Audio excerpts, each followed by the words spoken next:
Hello, good morning, or maybe good afternoon or good evening in some places. Welcome to the 75th anniversary Nagasaki nuclear pandemic Nexus scenario project. This may be too long to say, so I will call this is Nagasaki scenario project.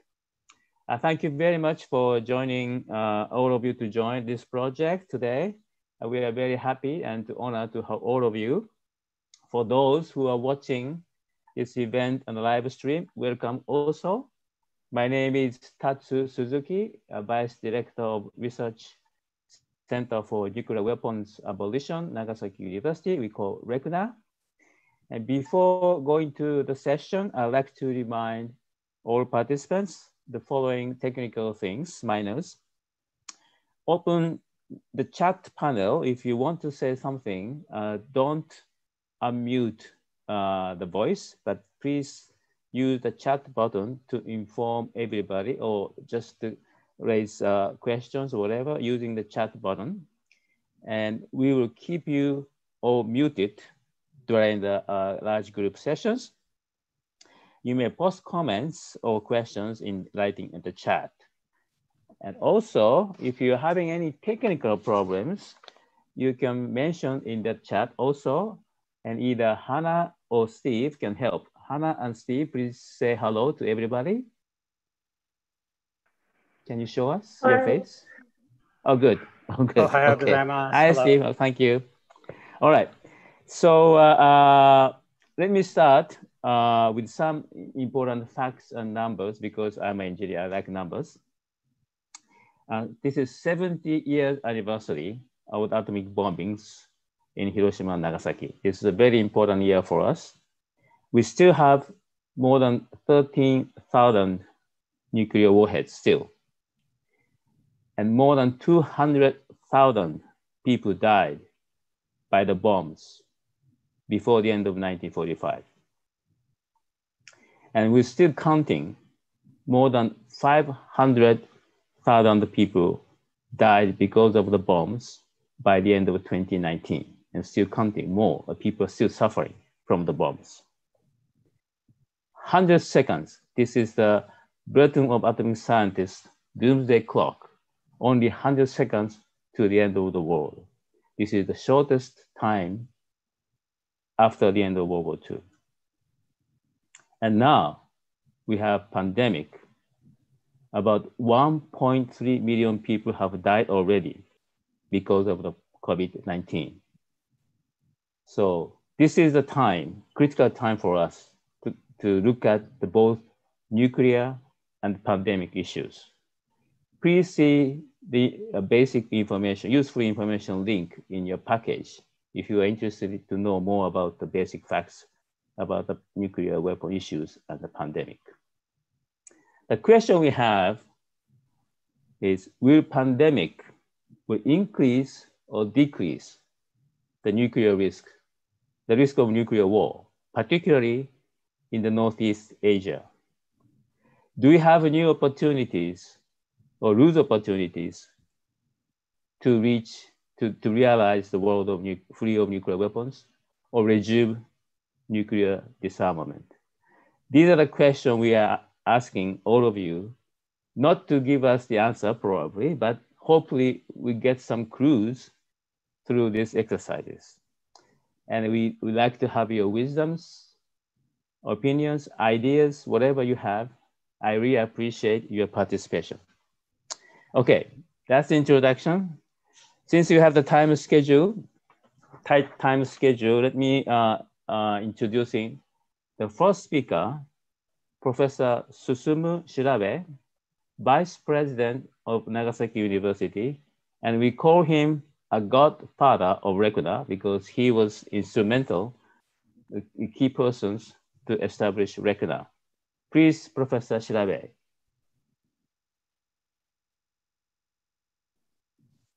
Hi, good morning. Thank you very much. Too much introduction, Professor Suzuki. And my name is Susumu Shirabe.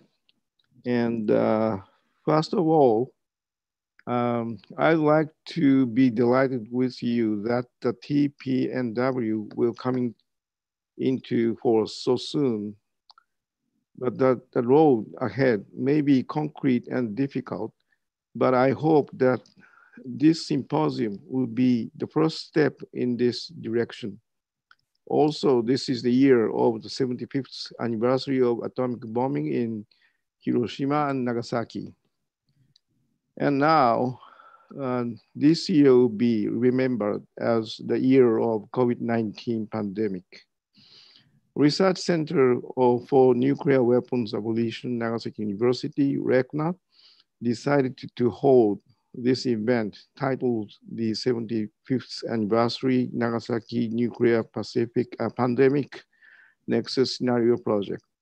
This event will be held with the partnership with Nautilus Institute for Security and Sustainability and Asia Pacific Leadership Network for Nuclear Non-Proliferation and Disarmament, APLN.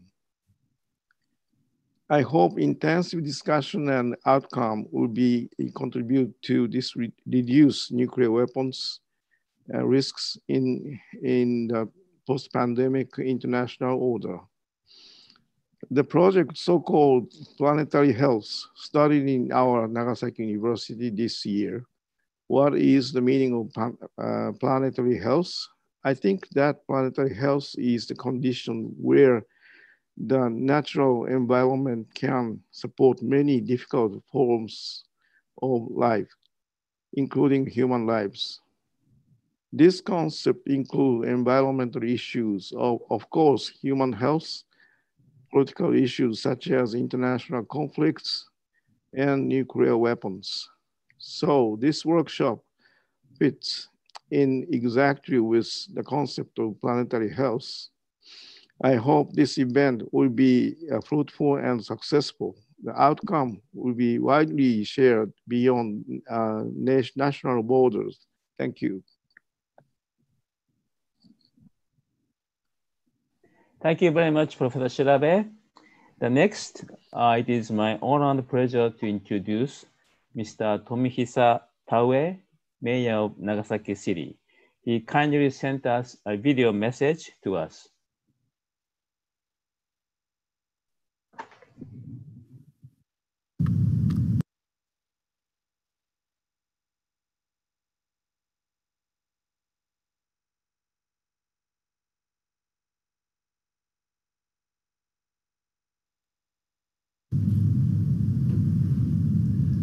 皆さんこんにちは。長崎市長の田上富久です。被爆75年記念事業長崎シナリオプロセスパンデミックと核リスクが開催されるにあたり、長崎市民を代表してご挨拶を申し上げます。今年は被爆から75年という大きな節目の年です。 NPT 再検討会議の開催予定年でもあり、核軍縮の議論が進むことを期待していた今年、新型コロナウイルスの世界的な大流行、パンデミックという私たちの命を脅かす新たな世界規模の危機に直面しました。このパンデミックの中、私たちが経験したことは、私たちが当たり前だと思っている日常が当たり前ではないということ、地球に住む私たち全員が当事者であり、一人一人の行動が世界に影響を及ぼすということです。このことを私たちは新型コロナウイルス感染症が自分の近くで広がって初めて自覚をしました。パンデミックは核兵器の問題について自分も当事者であると気づく契機にするという意味ではチャンスでもあります。しかし新型コロナウイルスとは違い、核兵器の問題は自分たちの身近に差し迫った脅威として実感するのが難しく、どこか遠い世界のこととして捉えられてしまいがちです。このような中で長崎シナリオプロセスにおいて核兵器を持ち続けることで起こりうるリスクを想定し、具現化して示していただくことはまさに時宜を得た取り組みであり、私たちの選択次第でどんな未来になるのかをイメージすることができます。また市民社会の役割に焦点が当てられるとお聞きしておりますので、私たち一人一人が当事者として未来を見据え何ができるのかを探し、核軍縮への道に向けた具体的な行動につなげるための大きなヒントになり得ると確信をしています。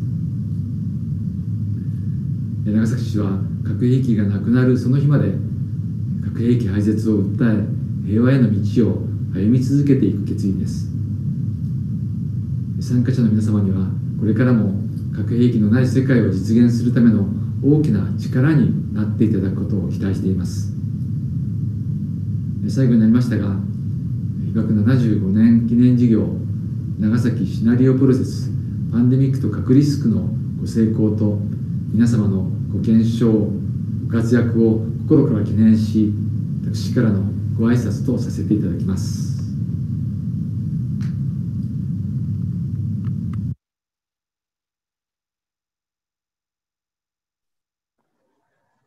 Thank you, Mr. Tabe. Sorry that it's in Japanese. I just want to summarize what he said. Basically, he said this is the special year for us. And unfortunately, because of pandemic, many nuclear conference was postponed, including the NPT review conference. And we are now facing a global crisis because of the pandemic. And what we have experienced during the pandemic is that ordinary daily life cannot be taken for granted, and that we all can be affected. At the same time, each individual behavior can change the world. So this is a good, the pandemic can provide a big opportunity for us to become aware that nuclear weapons also affect our lives every day. Unlike a pandemic, however, it is difficult for us to feel the danger of nuclear weapons in our daily lives, and we often consider the risk is too far, somewhere in the world. So this project, he hopes that is a very timely one, as the Nagasaki scenario process can enable us to visualize the possible risk of nuclear weapons in the world. We can also imagine possible future that depend on our own decisions. And so this project also will focus on the role of civil society. And so this will give him a confidence that the project can provide great clues for each of us as we look at the future and think about what we can do to connect our specific activities to pass toward the nuclear disarmament. So that's the basic summary of what he said. Thank you very much, Mr. Taue. Next, it is my honor and pleasure to introduce my colleague, Ms. Yuha Kwan, Deputy Executive Director of APLN. Kwan, please, Ms. Kwan, please.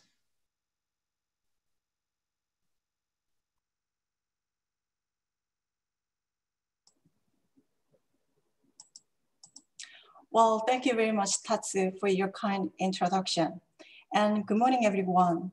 It is my great pleasure to welcome you all to the 75th anniversary Nuclear Risk and Pandemic Scenarios Project. I'm Eun-ha Kwang. I'm the Deputy Executive Director of Asia Pacific Leadership Network, a network of nearly 100 political, military, and diplomatic leaders across the Asia Pacific region who are working to realize a world in which nuclear weapons are contained, diminished, and eventually eliminated. As we'll agree, 2020 has been an unprecedented year for the global community. The economic and social impact of the COVID-19 pandemic have been and continue to be profound. Along with the many other things, the nuclear non-proliferation regime suffered, disarmament stalled, tensions growing between nuclear powers, and the NPT review conference postponed. Looking ahead, policymakers must be able to better respond and increase our realization to existential risk, such as the pandemic. In particular, our leaders and officials must figure out how to deal with the linked challenges in the nexus of nuclear weapons, pandemics, and climate change's risk. Our current approach to this linked complex global problem is not simply insufficient to this urgent task. Recognizing this imperative, the APLN, Nautilus Institute, and Nagasaki University's RECNA decided to earlier this year to convene a series of online workshops that utilize the methodology of scenario planning, a tool most often used in the security world. Scenario planning allows us to imagine and prepare for the future conditions that are highly uncertain while generating robust strategies to deal with these conditions. So in essence, we are hoping for the best, but prepared for the worst. This approach will allow us to generate concrete policy recommendations for the governments and policymakers as they grapple with these challenges in the future. Our preparation committee has worked extremely hard to get this project off the ground and make these workshops possible. We have spent months recruiting a diverse group of participants, commissioning expert papers, and conducting test runs. Once the workshops have concluded, we will compile these ideas that have been generated into a final report that will also be translated into Korean and Japanese. We are particularly proud of being able to convene such a wide array of informed and expert participants. This ranges from policy practitioners to journalists and to academics, former military activists, philosophers, and hierarchies, and other creatives. Our participants come from different age groups from over 10 different countries and of course different sectors. And I'm also very pleased to say that not only have we achieved the gender parity in our workshop sessions, but the men are actually outnumbered by women. So on behalf of the APLN, Nautilus Institute, and RECNA, I would like to thank you all for joining us and look forward to the productive discussions and deliberations as we all work through this creative and much needed policy exercise in the days ahead. Thank you all very much. Thank you, Ha. Thank you very much. Now we will have to have, next we have to have a keynote speech by Professor Gareth Evans, former Foreign Minister of Australia and the chair of APLN and distinguished professor at the Australian National University. Thank you very much. Professor Evans, please. Well, thank you very much. As chair of APLN, I'm really delighted to join with our co-hosts RECNA of Nagasaki University and the Nautilus Institute in welcoming participants to this online workshop on the pandemic nuclear nexus. I thank my colleagues and especially Nagasaki Mayor Tomohisa Taue for their opening remarks. I welcome this opportunity to add some slightly more extended introductory remarks of my own, which I hope might be helpful in setting the scene for and framing our workshop discussions. I say our discussions, but let me apologize in advance for what I'm afraid will be my own rather intermittent participation in the scenario sessions. We're just emerging here in Melbourne from what's been a pretty brutal COVID lockdown. And I'm afraid I have some clashing but rather inescapable family reunion commitments this and next weekend, which will inhibit my full participation, but I'll be with you in spirit all the way. Well, it was 75 years ago that the terrible bombing of Hiroshima and Nagasaki put beyond argument that nuclear weapons are the most indiscriminately inhumane ever devised. But the distressing reality we now face is that the risk of nuclear catastrophe in 2020 is as great as it has ever been, and the goal of achieving their elimination from the face of the earth is as far from achievement as it's ever been. Existing nuclear arms agreements are dead, dying, or on life support. Hopes for progress on denuclearizing the Korean Peninsula are, for the moment, completely stalled. There's been no progress on moderating the salience of nuclear weapons in strategic doctrines, if anything, the reverse. And stockpiles are growing in most of the nuclear armed states, not least in our own Asia-Pacific region. But as depressing as all this is, we must never abandon the global zero dream, and we must pursue that dream with a new sense of urgency. The risk of catastrophic misuse of nuclear weapons, whether deliberately or more likely by accident, miscalculation, system error, sheer human idiocy, is as grave and immediate as it has ever been. So I see the objectives of this workshop as being not only to broaden our analytic understanding of the connections between the pandemic and nuclear threats and the world's responses to them, but also informed by that understanding to reach as much agreement as we can on the kinds of strategies that will be most productive in overcoming the nuclear threat. The first and most obvious connection between nuclear weapons use and pandemics is that they're not just serious risks, but are, along with climate change, existential risks to life on this planet as we know it. Hopefully, the COVID pandemic and the abundant evidence of high-level incompetence and institutional failings that have accompanied attempts to suppress it in so many countries will help shake both policymakers and publics out of their complacency. And above all, make them better appreciate the absolute necessity for effective international cooperation and coordination if all these existential risks are to be effectively tackled. Other points of connection between pandemics and nuclear threats include the ways in which COVID and future pandemics might, through their impact on the health of key individuals, increase the vulnerability of nuclear command and control systems and increase the likelihood of poor crisis decision-making by military and political leaders.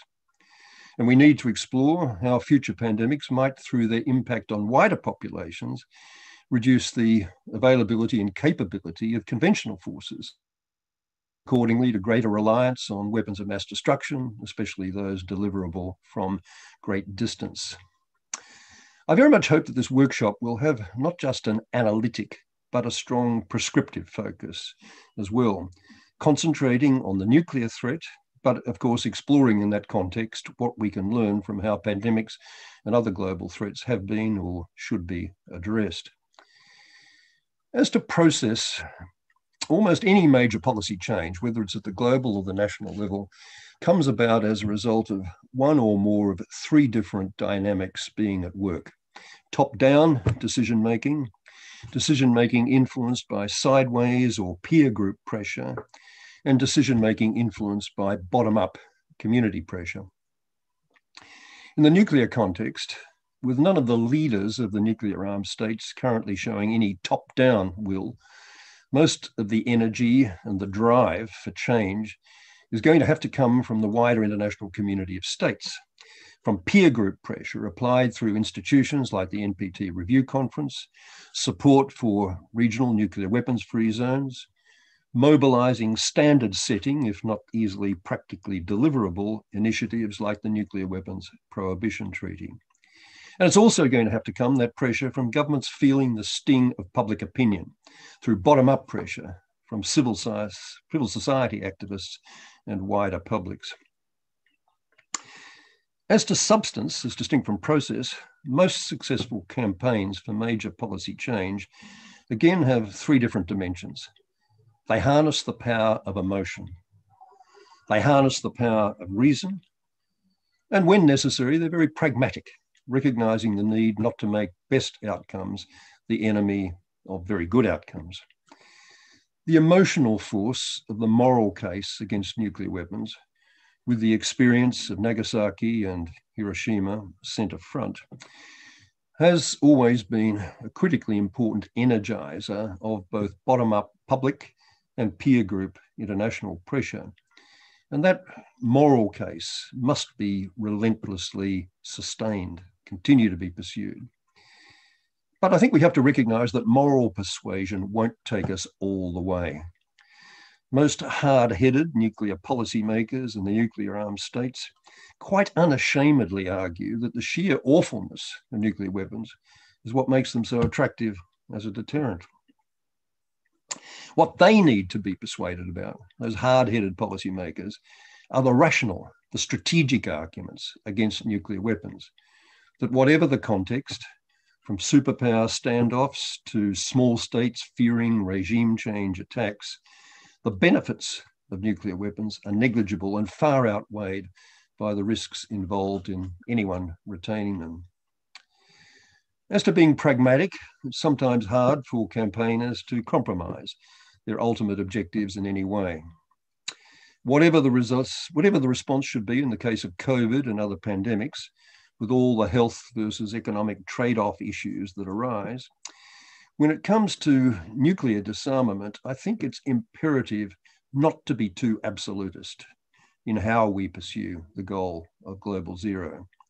And that means, to me, concentrating primarily for the foreseeable future on minimization rather than elimination strategies. In other words, on nuclear risk reduction. No one, let me make absolutely clear, should even think of settling for less than elimination as the ultimate goal. Yes, it is true that a world with very low numbers of nuclear weapons, with very few of them physically deployed, with practically none of them on high alerts launch status, and with every nuclear armed state visibly committed to never being the first to use them, yes, it is true that that would still be a world that is very far from being perfect. But a world that could achieve these risk reduction objectives would surely be a very much safer and saner world than the one we live in now. My final word is on the need to stay optimistic and to stay active. As desolate as the nuclear scene now is, pendulums do swing, wheels do turn, presidents and prime ministers do change. It's up to those of us who believe in both the possibility and the necessity of a nuclear weapons-free world, however disappointed and frustrated we may be right now, to get out there and argue and work for such a world in every way that we can and through every channel of influence that we can mobilize. I always think in this context of the great cellist Pablo Casals and the immortal 10-word speech that he gave on the occasion of his 80th birthday, using these words: "The situation is hopeless. We must take the next step." So best wishes for our deliberations in the workshop sessions ahead. Let's hope that we can take here the next step toward the achievement of that common goal that I do know we all very much share. Thank you. Thank you very much, Professor Evans. Extremely useful and encouraging speech. Thank you very much. Finally, I'd like to introduce my colleague and old friend, Professor Peter Hayes. He is the director of Nautilus Institute, who is also the key driver of this project. And I'd like to express my also sincere thanks for his devotion to this project. Peter, please. Thank you, Tatsu. I'm privileged to work with all three convening organizations as director of Nautilus, research director of APLN, and co-chair of the PSNA working group of RECNA. So it's wonderful to be here. And it is my honor to introduce to you Alice Pong. Alice is a Cambodian Australian born to Cambodian refugees who fled the killing fields of the Khmer Rouge to find asylum in Australia, where she was born in Melbourne.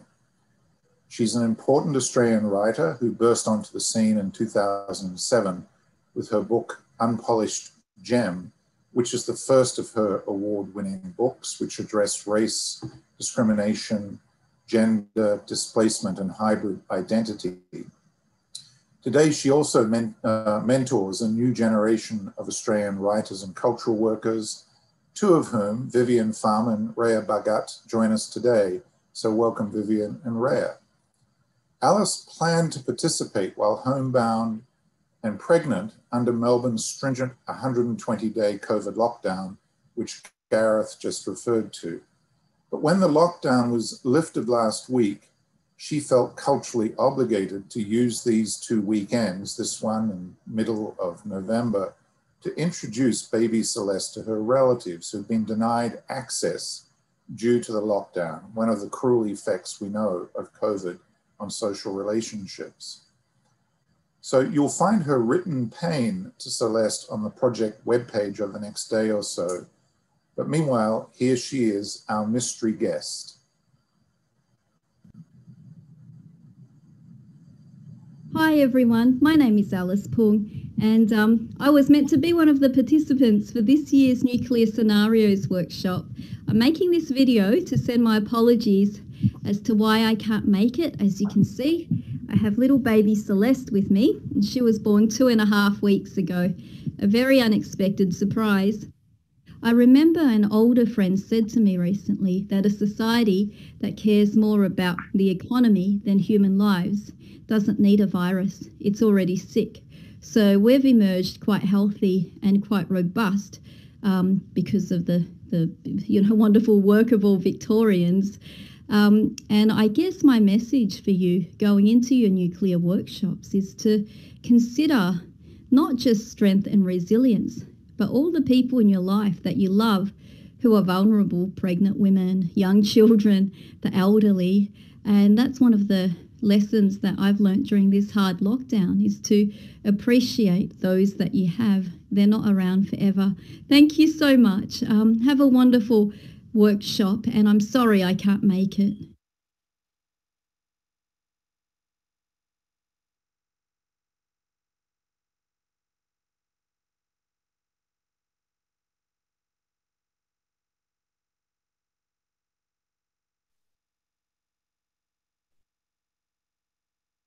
Hello, Peter, this is the end. Okay, thank you very much. This is the end of the opening session, and thank you very much for all the speakers. And let me go to the next session, which will be moderated by Yuha. Please, Yuha, please start the next session, please.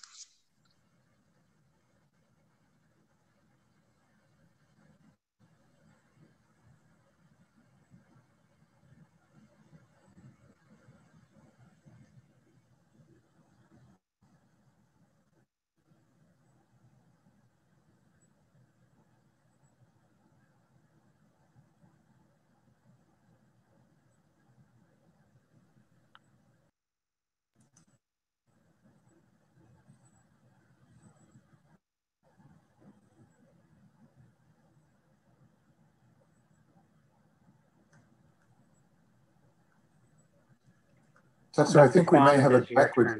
I think I'm doing panel 1. Is that correct? Yes, this is the panel 1. I think who is going to be the moderator for the panel 1? Yeah. No, that's actually me. So. Oh, Peter, sorry. Oh, Peter. Okay, Peter, go ahead, please. Okay, Peter, you are moderating, right? Yeah. Okay, I'll do panel 1.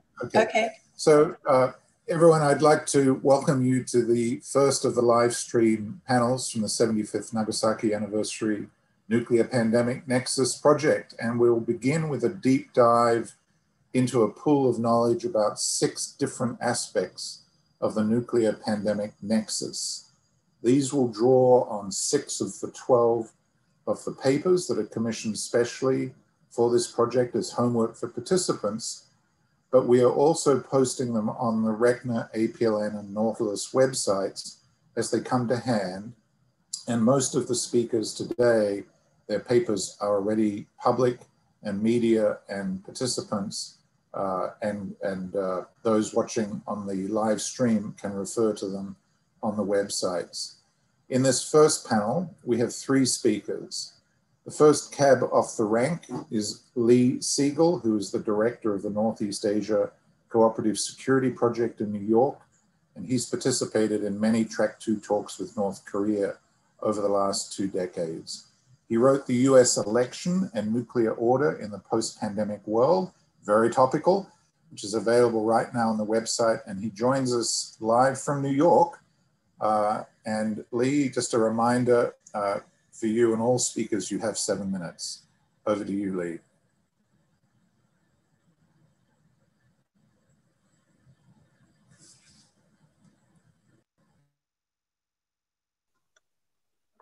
I hope I'm unmuted now. Thanks very much, Peter and Tatsu, for putting this together. Let me begin with my favorite philosopher, Yogi Berra, who once said, it's tough to make predictions, especially about the future. That's grounds, I think, for optimism, but for most people, I suspect it's pessimism these days. Look, today, the understandable preoccupation with COVID-19, with economic distress, racial animus, and climate change leaves scant scope for public heed to nuclear risks. And it certainly makes the mobilization of a mass anti-nuclear movement very unlikely. But without popular action, positive change to the global nuclear order, I argue, will continue to be marginal and fitful. And this makes the international milieu critical for the nuclear future, a milieu that leaders like the US president can influence, but can't determine. That's why I begin my paper with a series of deeper questions about the milieu, which I won't go into. You can read it online. I think you all know that Trump's re-election is likely to continue to have pernicious effects on that international milieu, hindering cooperation to limit nuclear weapons and accelerating a qualitative arms race that could endanger crisis stability. Just consider some of the effects he's had. His abandonment of critically important international agreements like the JCPOA and the INF Treaty, the Open Skies Treaty, his open promotion of nuclear arming by other nations, his undermining of international institutions like the WHO and the WTO, his open support for ethno-nationalists who undermine the democratic governments of our European allies, and his attempt to turn what is essentially a political and economic competition with China into a military and ideological confrontation. And finally, his misguided mercantilist challenge to trade ties with our allies. Of even greater concern is his character, mercurial and impulsive, uninformed yet impatient with the details of policy briefings, insecure enough to feed on flattery. As disruptor-in-chief, he prefers to govern by free-for-all instead of a coherent policy process, and to promulgate policy tweets often without follow-up. Now, would Biden improve the international milieu? To change the dynamics of nuclear policy and rally some public support, he'll need to address that milieu more broadly. That will require going beyond what he seems to be in favor of, which is a restoration of the pre-Trump ancien regime. He has to confront the inertia in our national security bureaucracy and the orthodoxy of our foreign policy establishment that seems determined to revive a muscle-bound version of American exceptionalism. As Vice President Biden did rise to the challenge in opposing the troop surge in Afghanistan and Iraq, while supporting Obama's desire to avoid taking sides in the Saudi, Iran, and Sunni Shiite conflict.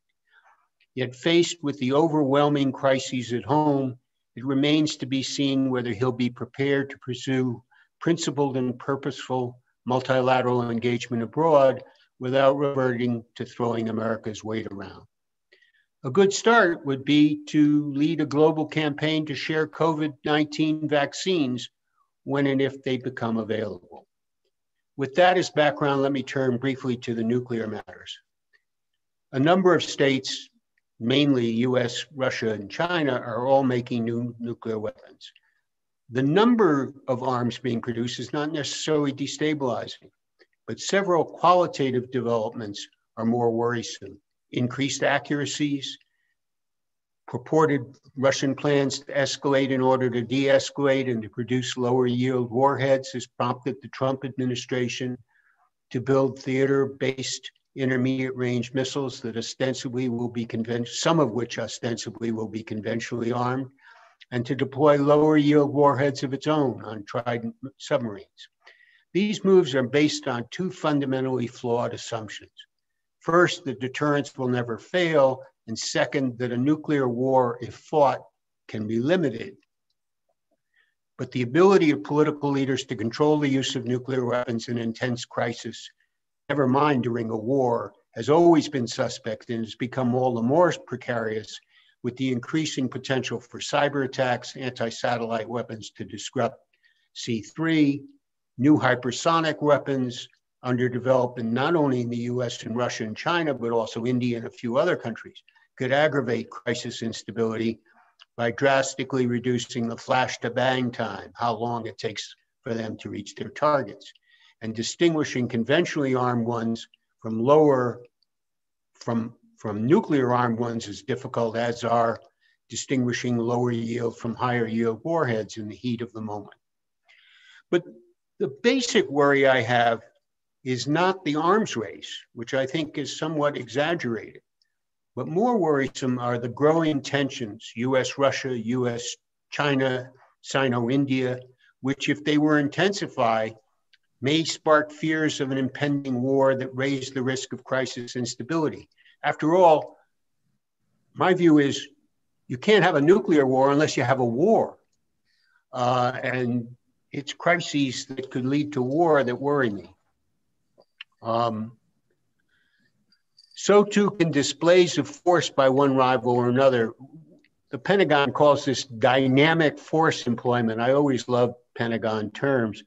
In the South China Sea, near Taiwan, Senkaku Islands, the Baltic Sea, the Sea of Okhotsk, and on the Himalayas.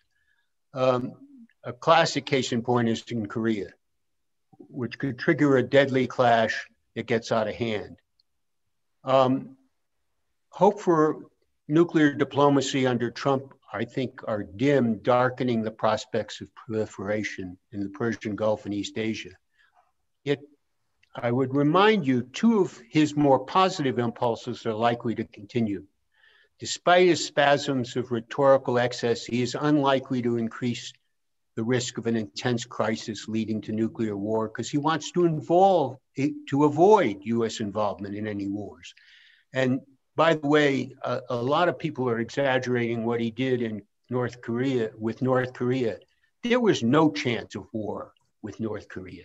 I think that is entirely exaggerated, and I would not trust Bob Woodward's rendition of that. He has no evidence to support his contention that we were near war. None of the indicators of North Korean movement were present that the Pentagon saw or the intelligence community saw, and the US was not sending serious forces to theater in preparation for a war. So I question a lot of the stuff that's been written about this. I think you really have to look carefully at what happened. What about Joe Biden? In government, personnel is policy, and the Biden administration will be staffed mainly with officials. One minute, please. Okay, who served under Obama. That means that has some good news, restoration of the JCPOA, avoiding taking sides with either Sunnis or Shiites or with Iran or Saudi Arabia that Obama was on a track to do. But his alliance management skills will be tested in Asia. North Korea, whoever becomes president, Pyongyang has erected a very high barrier to resuming talks.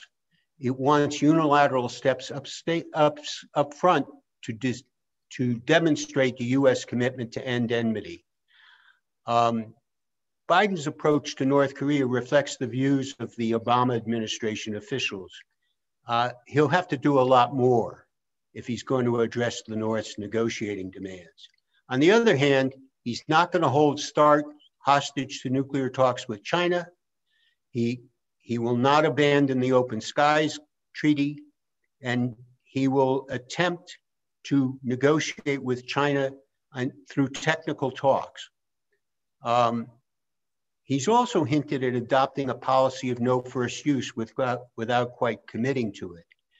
On the other hand, will he continue to replace current nuclear force with new weapons, or will he go along with democratic pressure to cut back excessive arms spending? We'll wait and see. I'll stop here. Thank you, Lee, and we'll turn now to Professor Moon Chung-in, who many of you know is Vice Chair and Executive Director of APLN, Distinguished Professor at Yonsei, Special Advisor to South Korea's President, and Editor-in-Chief of Global Asia. And his paper, Geopolitical Future of Northeast Asia and Pandemic Era, will be available on the project website shortly. Chung-in, you have 7 minutes, please. Thank you. Thank you very much for your moderator's role. And since I'm given 7 minutes, I'll really compress what I prepared. So what is the impact of pandemic on world order? That is one of my starting points. And I see the 5 possible scenarios on the future of world order. First scenario is the world cities and the rise of new medieval age. As Henry Kissinger warned, the pandemic can lead to the autarkic economic system, and every country will be shutting down its borders, okay? And then they can lead to the so-called old and medieval aging. Another possibility is a Pax Americana too. America can be a real winner of the current pandemic situation, and America can create another kinds of international order following the Second World War, end of the Second World War. And third possibility is if China wins this pandemic war, then China can create the so-called Pax Sinica, in which China can play the major leading role in Asia and throughout the world. Fourth possibility is what I term the Pax Universalis. You may recall that George Bush, the 41st, the senior Bush, made a very historic speech at the United Nations on September 23rd, 1991. He declared that the US will abandon Pax Americana and US will be pursuing Pax Universalis. There's a peace through universality. That means what? Peace through the United Nations. But that wouldn't be possible without close cooperation between Washington and Beijing. And at the same time, the support coming from the several middle powers. But I'm quite doubtful on the possibility of cooperation between Beijing and Washington in supporting universal international order. Finally, status quo. Now, as Joseph Knight pointed out, pandemics wouldn't destroy military capabilities of China and the United States. Okay? And particularly if a pandemic doesn't last long, if vaccine is developed next year, everything will go back to old pattern. Then there would be the continuation of status quo. But status quo would have 3 different directions. First is a very positive or improved status quo. That means what? Coexistence, coevolution, and close cooperation between Beijing and Washington in dealing with global affairs, such as climate change, the pandemic, weapons of mass destructions, and etc. Another possibility is what? Possibility of worsened status quo. Okay, that means what? A worsening relationship between Beijing and Washington, and then that can lead to some kinds of confrontational bipolarity in the world. Third possibility is continuation of existing status quo. But my bet is this, there can be worsening in the relationship between Washington and Beijing, precipitating the rise of the new Cold War. You may recall Secretary of State Michael Pompeo's speech at the Nixon Museum on July 23rd this year. And he argued that coronavirus is a product of Chinese Communist Party. Okay?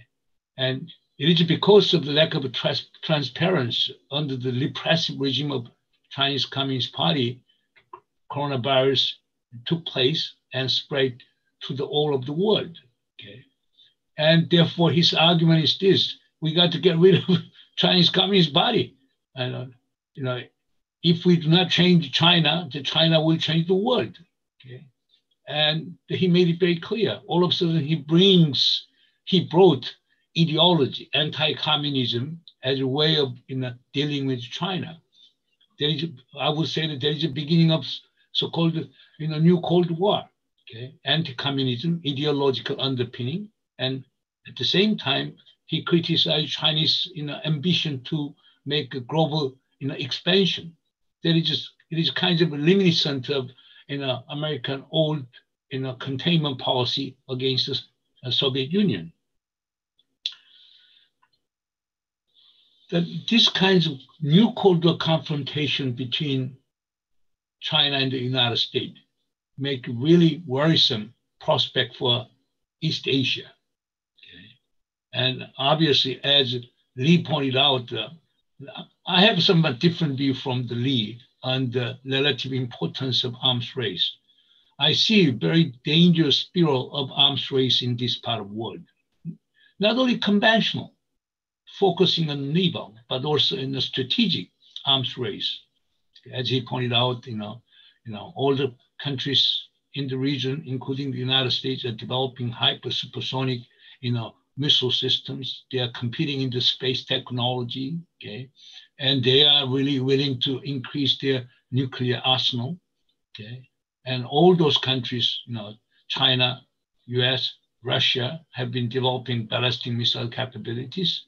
And in other words, there is no mechanism to control that sort of strategic arms race in the region. That is really worrisome. Okay?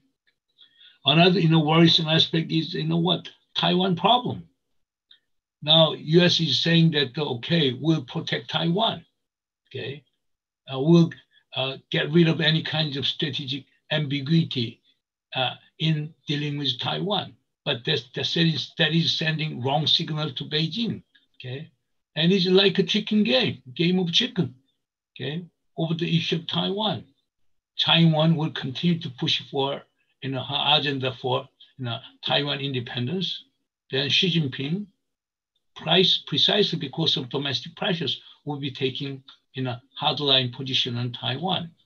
And therefore, I'm very worrisome about future of the Taiwan issue. Okay, as Mind You once said, it would take just 3 days for China to take over Taiwan, and I'm skeptical to what extent the U.S. can commit itself to the protection of Taiwan. Okay. And in this escalating. 1 minute, please. 1 minute, please. 1 minute. Anyhow, therefore, we have a Taiwan problem, we have Korean Peninsula problem, South China Sea problem, we have East China Sea problem. In other words, the pandemic has been an accelerating tensions in East Asia. Then what we can do, obviously, we should prevent Beijing and Washington from getting into the trap of a new Cold War. Okay. And also, as Lee perceptively pointed out, we should prevent any kinds of small crashes and conflict, because there is a great potential for escalation into large-scale war, even including the nuclear war. And we should come up with a more aggressive effort to prevent and control the escalating pattern of confrontation between the US and China.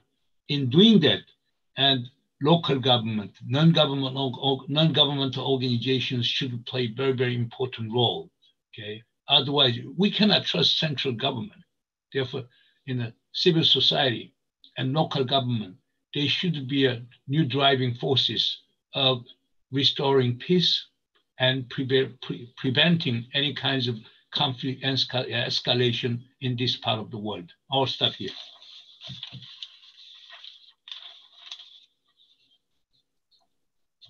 Thank you very much. Our next speaker is Lynn Eden, who comes to us from San Francisco. And Lynn is a senior researcher, now emeritus at Stanford Center for International Security and Cooperation until fairly recently. And she wrote an important book, Whole World on Fire, Organizations, Knowledge, and Nuclear Weapons Devastation.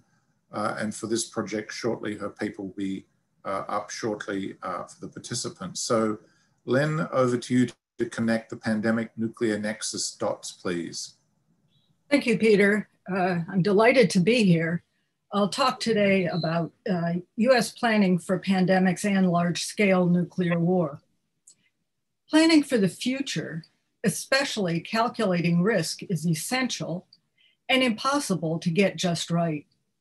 Preparing for pandemics, as well as floods, oil spills, large forest fires, and so on, requires funding, serious scientific and human behavioral research, and practice or exercises to know what to do before, during, and after. Starting shortly after the terrorist attacks of September 11th, 2001, the US government under President Bush developed new, robust preparedness programs of research, planning, and rehearsals of what could happen in a variety of situations, including pandemics. President Obama continued this program. As the United States transitioned from the Obama administration to the Donald Trump administration, the US government was in fact quite well prepared to deal with a possible future pandemic. The Obama administration prepared many transition documents. One of these sets of documents was on how to prepare for a pandemic. 1 week before Trump took office, a high-level exercise on preparing for a pandemic involved several dozen people from both administrations. These were quite high-level people. According to one account, quote, the Trump team was told it could face specific challenges, such as shortages of ventilators, antiviral drugs, and other medical essentials, and that having a coordinated, unified national response was paramount. Warnings that now, of course, seem eerily prescient. However, the personnel turnover from the beginning of the Trump administration was unprecedented. Within the White House's National Security Council staff, the specific sub-organization that was responsible for preparing for a pandemic or deliberate biological attack was dismantled. In addition, the Trump administration does not believe in government itself, let alone in mobilization of the public sector. The president does not believe medical doctors and scientists. The president still sees political opportunity in discouraging the wearing of masks. Many of Trump's supporters believe that COVID-19 is literally a hoax. In strongholds of support for President Trump, it is still considered to be a point of pride to eschew masks, to act as though this is a conspiracy. The tragic bungling of the ongoing pandemic was not inevitable. It is a case study of how not to run a government. Fortunately or not, the United States has been far more competent in planning to fight and prevail in a nuclear war. The question I ask here is not about a lack of preparedness, but about organizational behavior. What has enabled US military officers to make highly detailed plans to prosecute a nuclear war that cannot be won and must never be fought, in Ronald Reagan's words? What are the governmental processes that have made it possible for dedicated, hardworking, and generally good people to plan the end of the world, at least as we know it? I'm not going to explain the organizational setup for planning nuclear war. It is in the paper. let me just say that these war planners are approximately 200, work lawfully under several layers of civilian direction, from the president through the Secretary of Defense, the Joint Chiefs of Staff, and with ever more detailed instructions. These planners are located 3 stories underground at what had been the headquarters of the legendary Strategic Command, SAC, in Omaha, Nebraska.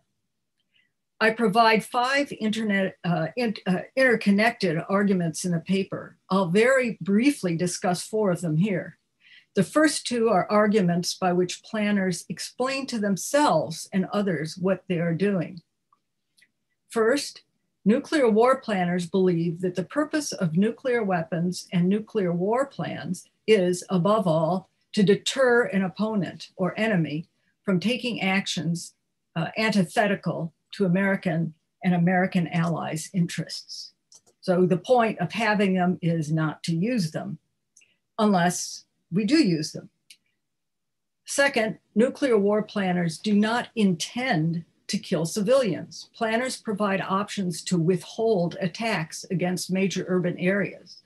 Civilians per se are not an objective of war planning, or as planners say, civilians are not objective to the plan. Third, military career paths can make dissent extremely costly. A military career is, in some sense, part of a closed world. They can't switch employers. There's not a great deal of freedom. You basically do what you're told to do, and you do it very well. And finally, to succeed at nuclear war planning, officers must focus on highly prescribed analytical tasks.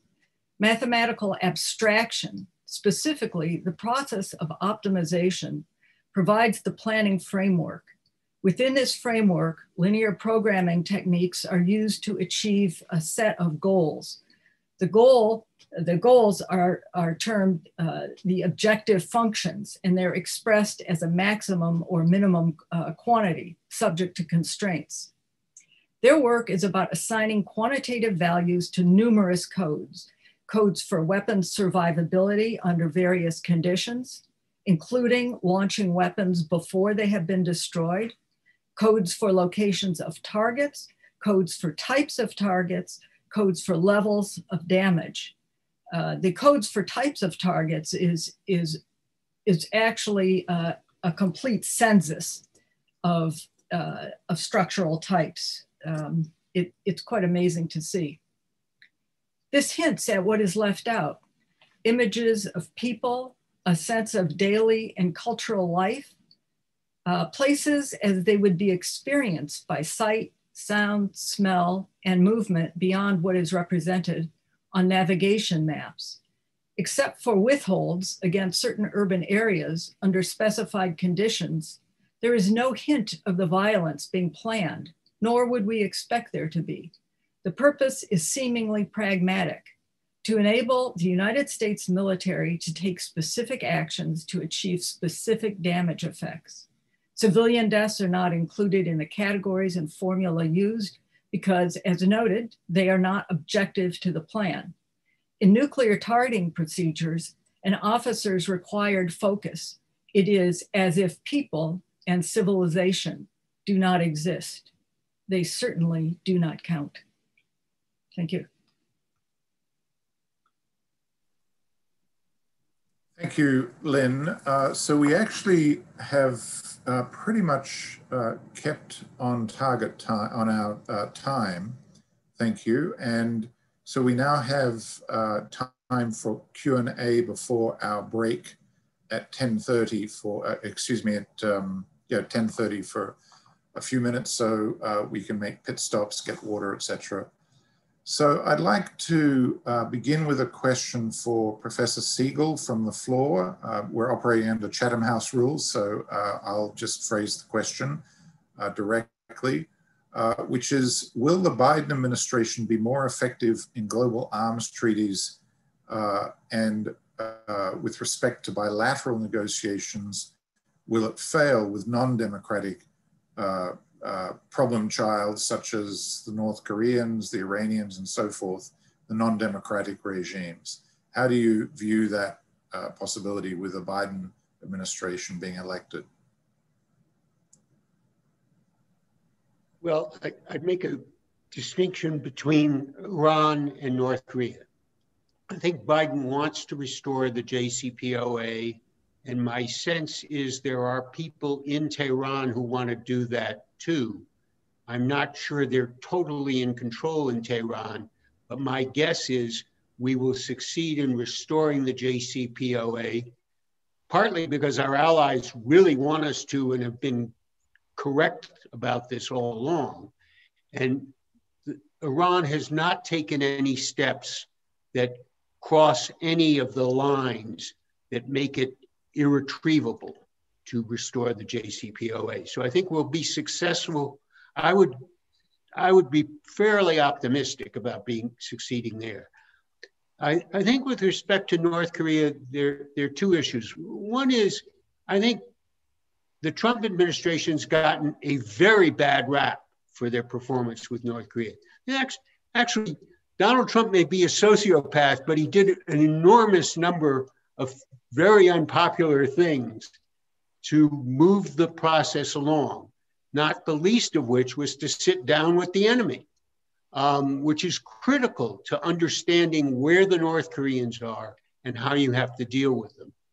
Not necessarily at the summit right away, but certainly with the summit in prospect.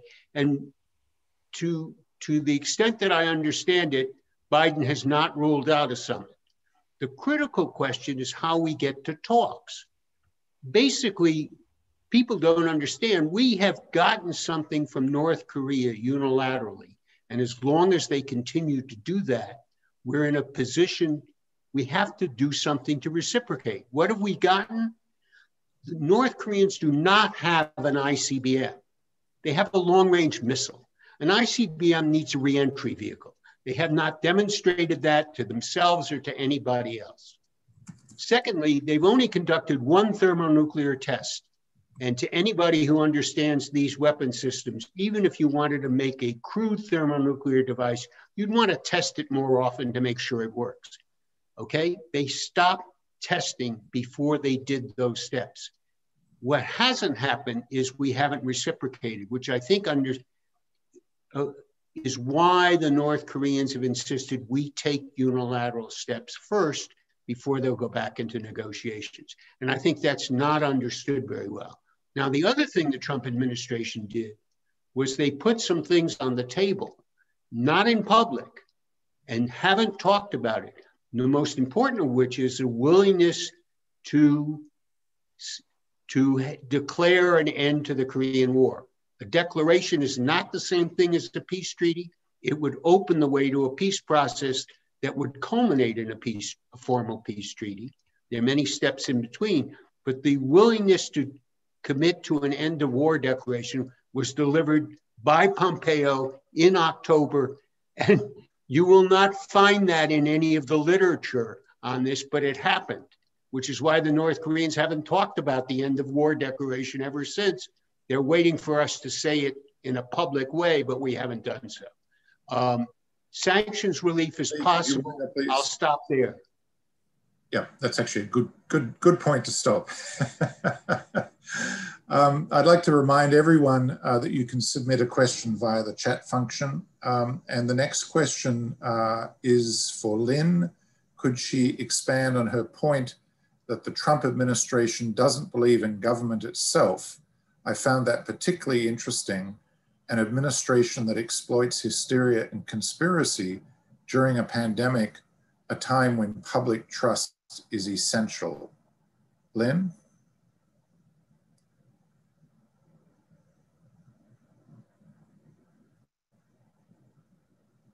Lynn, you're still muted. Thank you. That's a very interesting question. The Trump government does believe in government when it comes to the use of force, arbitrarily, and obviously a very poor use of force. I would say mainly to demonize opposition to itself. When it comes to the normal functions of government, the administration appears to believe, there's quite a lot of evidence for this, that they think that the business of government should be done by business, not government. And there's some recent journalism that talks about this committee that Kushner put together. And as far as they were concerned, there was no role for government. This was for big corporate heads to figure out what to do. The result, of course, as we know, has been in general catastrophic.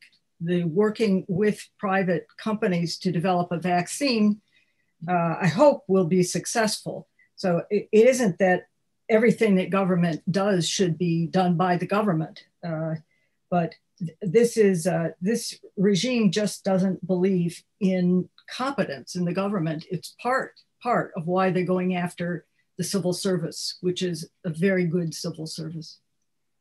Thanks. Thank you, Lynn. The next question is actually for all of you, but I'll start with Chung-In. If you could try and be brief, because we've got quite a few other questions coming in.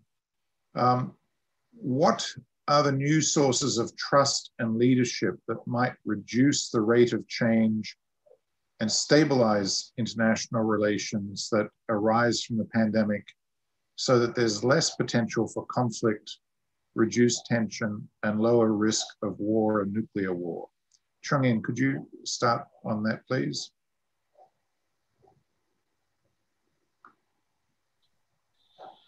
It's very difficult to answer to your question, but the whole point is this, look at the case of South Korea. Okay, President Moon Jae-in has been quite successful in controlling the pandemic, and his popularity is quite steady. And in the case that he can pursue much more stable foreign policy and public policy. But the problem is, like in Japan, Prime Minister Abe was not successful in handling the pandemic, and he stepped down partly because of that reason. And in the case, then, his foreign policy can be, much more unstable. Same for the United States, because once you, go back to 1930s, what Hitler did, when there is domestic political challenges, then the leaders may try to find out a scapegoat outside, and that can create, kind of, conflictual situation. Therefore, if you go back to, Foreign Affairs article in a debate between Barry Posen and, Stephen Walt, Barry Posen was arguing that pandemic can be pacifying because it can demobilize the military and et cetera. But Stephen Walt is arguing that that may not be the case because the leaders who are suffering from domestic hardship as a result of the pandemic can take into military adventurism. Therefore, it is very much mixed. But one thing is very clear. If you handle domestic setting in a stable manner, then the country, the leader, can pursue much more predictable and stable foreign policy. I'll ask Lee next. Same question. And just suggest that leadership might not just, this question might not just relate to the leadership of states and the nuclear commanders, but leadership within all levels and sectors of the polity that might also lead to generational change in very, very fast time frames, leading to new kinds of leadership. Look, the situation with nuclear weapons and war is very different from the situation with the pandemic. Pandemic is a common enemy in some sense. In nuclear war, you have political differences, and war, you have political differences among the states. The question is, can enough leaders move to a cooperative solution on the epidemic to create a milieu in which cooperation again rises to the fore, or are we going to be doing beggar thy neighbor, dealing with the vaccine, et cetera? It's an important turning point. I don't know the answer to what we will end up doing.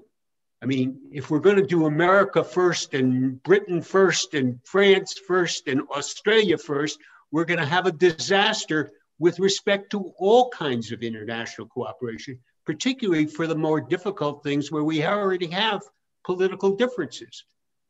If we treat the virus as a common enemy, which there is an impulse to do among at least the professionals who do deal with pandemics, we might get somewhere that would spread out beyond the epidemics to more tough, difficult political questions.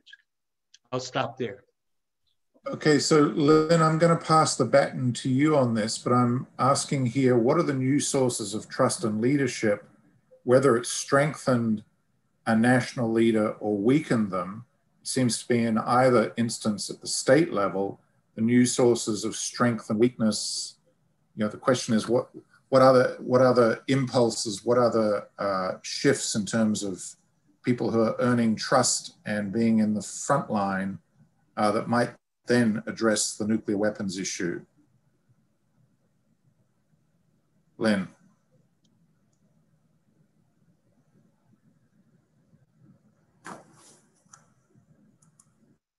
Well, that's easy, Peter. I'm kidding. It's more or less impossible to answer that.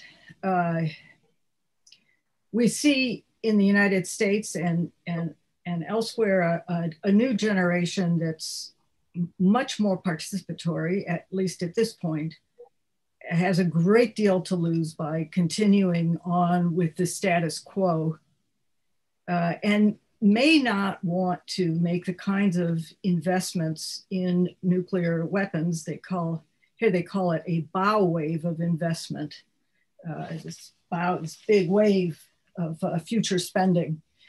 So I think in a way the answer does rest on the next generation. And they're obviously concerned about pandemics. They're actually voting in great numbers now here, which is possibly unprecedented. And they care very much about global warming. And it seems to me that with a certain level of activism, there will be also interest in nuclear issues. God forbid there should be an accident, but that also would be highly mobilizing. The Bulletin of Atomic Scientists is making a lot of effort to involve young people. And just for one example, Bill Perry, who's the head of the, I lose track of the organizational parts, but he plays a big role in the Bulletin right now. His niece, Lisa Perry, his granddaughter, is doing a great deal of work on this and on mobilizing young people. She's very capable. Obviously, this isn't something done by one person, but I think we will see in the generation that is now reaching adulthood a great deal of concern. And that may be where there will be some leadership in the US. A question for Chung-In. Could you please elaborate on your comment on the important role for NGOs or non-governmental organizations in improving security in East Asia and particularly on the Korean Peninsula? I see two possibilities. One is, South Korean government has proposed adoption of end of war declaration. Now there is an international movement to support the adoption of end of war declaration. 51 members of US Congress, the House of Representatives, joined the congressional resolution to support the adoption of end of war declaration. And that was a result of citizen groups in the United States. In South Korea, there is a growing number of citizens who are supporting the adoption of end-of-war declaration as an entrance to the process of denuclearization and peacemaking on the Korean Peninsula. That is one good example. Another good example is a nuclear weapons-free zone. RECNA has been championing the concept of nuclear weapons-free zone. But very few people in Korea, even in the region, are aware of the critical importance of the nuclear weapons-free zone. Fortunately, the candidate Joe Biden mentioned the nuclear-free zone in Korea. Later, of course, his camp corrected it by saying that that word applies to the denuclearization of North Korea alone. But I think that the nuclear weapons-free zone in Korea and in Northeast Asia would be a very, very meaningful step toward overall denuclearization of the entire region, as well as there can be great impetus for the ban treaty too. Therefore, I would strongly urge citizens to join the effort to adopt the end-of-war declaration, as well as nuclear weapons-free zone in Korea and in Northeast Asia. Thank you. This question is for Lynn.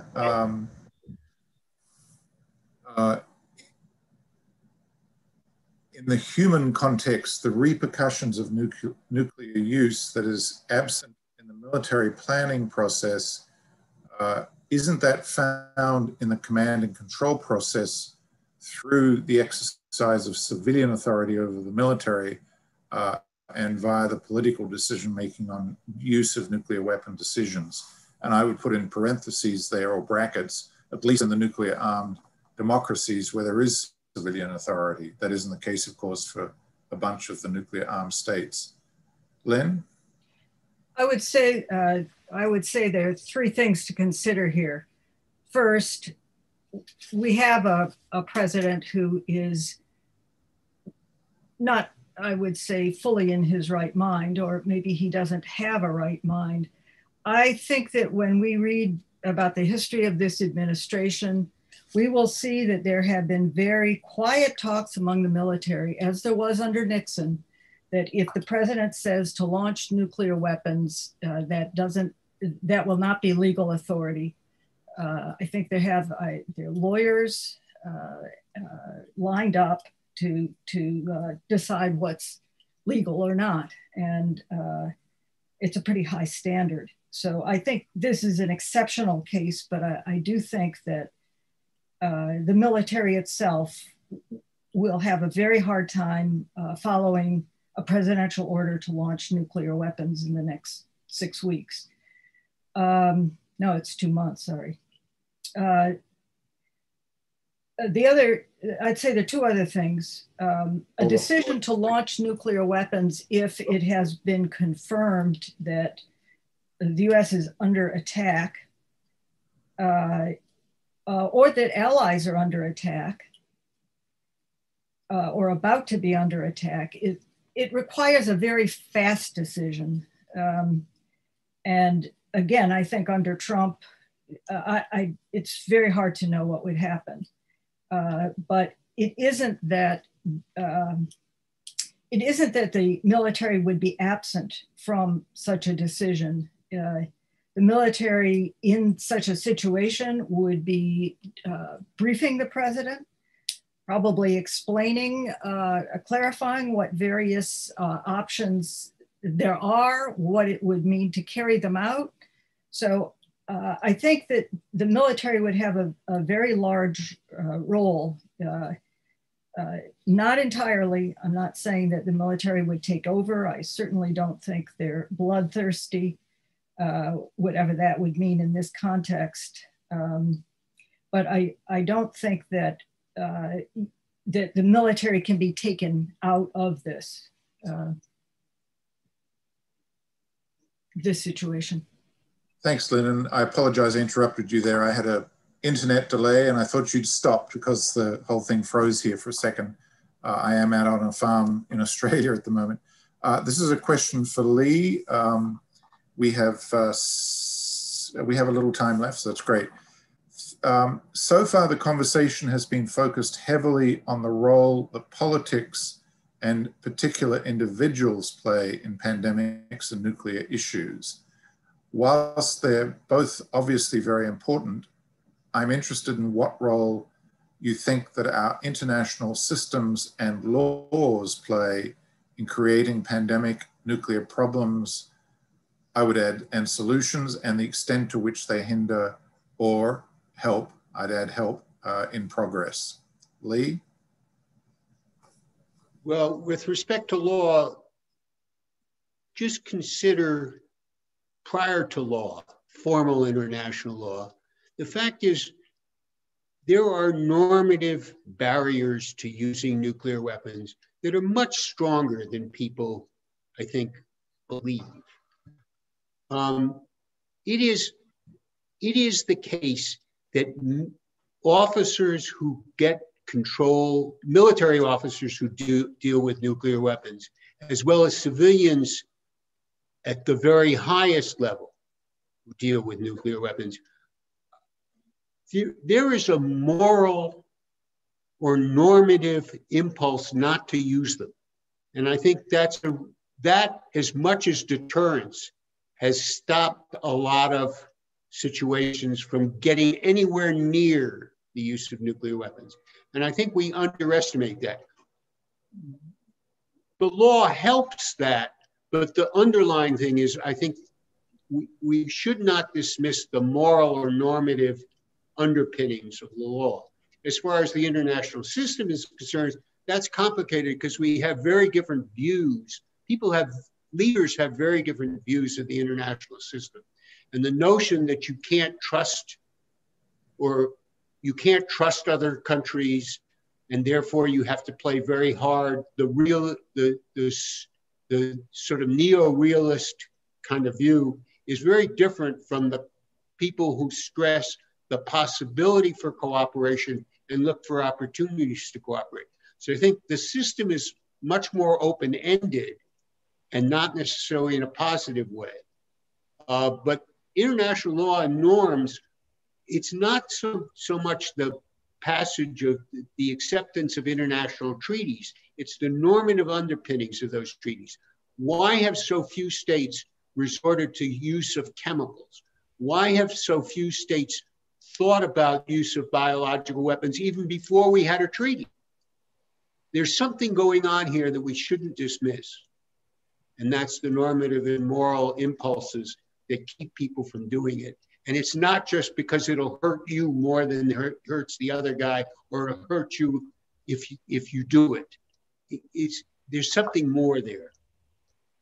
Thanks, Lee. I just want to flip that quickly to Chung-In. Can you just reflect on the same question in the Northeast Asian context, where there aren't any security institutions? Global laws may apply, global institutions, but there are very few regional institutions. To what extent does the international legal regime and norms really affect the outcomes on the pandemic and nuclear nexus in Northeast Asia?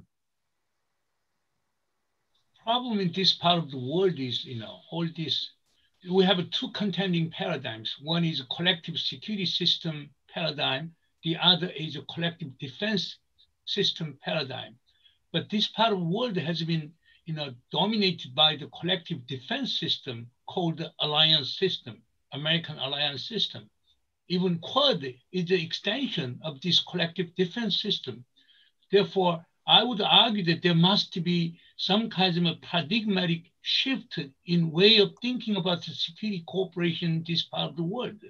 If you posit common enemies and common threat and form a bloc and try to solve the problem militarily, I really don't think that will lead to the mutual cooperation in this part of the world. Therefore, my basic argument is there should be common effort to make a transition from collective defense system to collective security system, which is based on the concept of multilateral security cooperation regime. Therefore, unlike Europe, this part of the world, East Asia, has been so dysfunctional in pushing for the idea of multilateral security cooperation regime. Thanks, Trin. Now we have 2 minutes. We have 2 questions left. So I'd like the answers to be very brief, please. The first is for Lee Siegel. What's the most you can imagine North Korea agreeing to and living up to with respect to peace with South Korea, no longer testing or selling nuclear weapons or missiles, and or moving backwards on its nuclear capabilities? And how would you get there? But my question is, what's really plausible as an outcome with the DPRK? Very brief reply, please.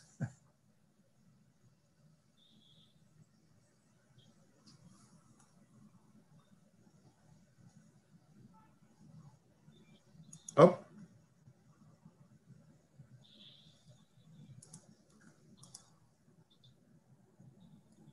Is Lee there? Lee is apparently not here at the moment. Okay, so I will do the second question. Hopefully, there he is. Lee, did you hear that question?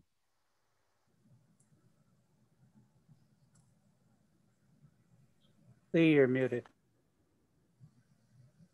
Sorry. Should I repeat the question? Yes, please. Okay, so very brief reply, please, because we're out of time.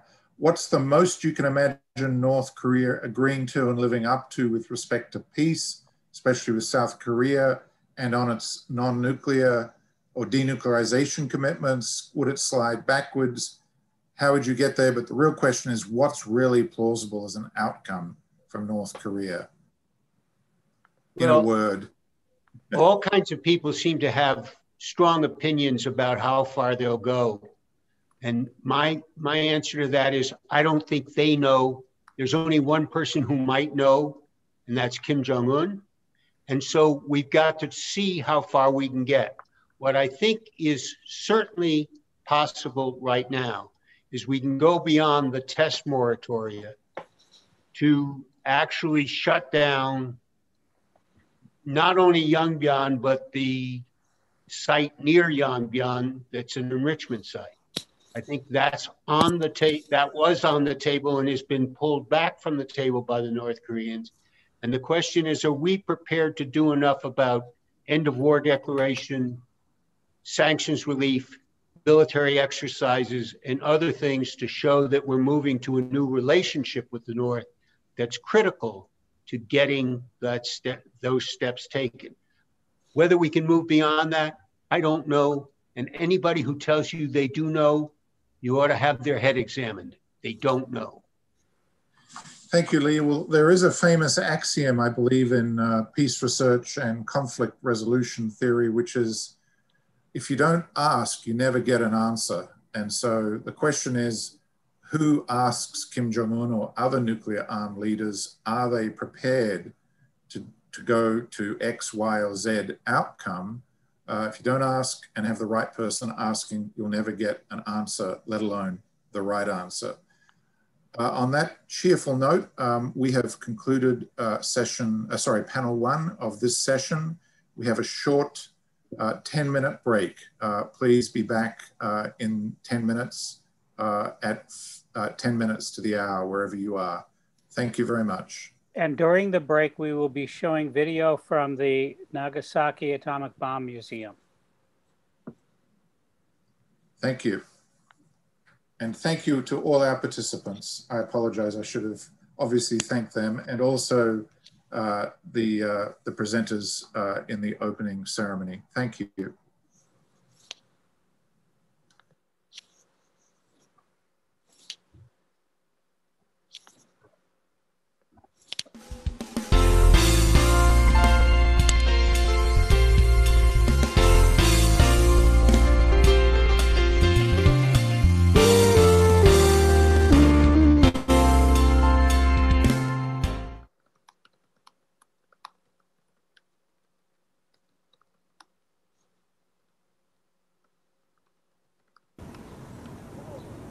ここは長崎原爆資料館です。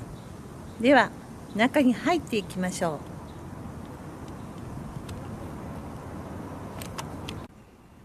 う。実はこの正面入り口は地下1階になります。展示室は地下2階になりますので、このスロープを下っていきましょう。しかしその前に下を覗いてみてください。床に三角のマークがところどころにあるのが分かりますか？あれは8月の星座、獅子座を表しているのです。獅子座がどんな形なのかは自分で調べてみてくださいね。では2000年から1945年に戻っていきましょ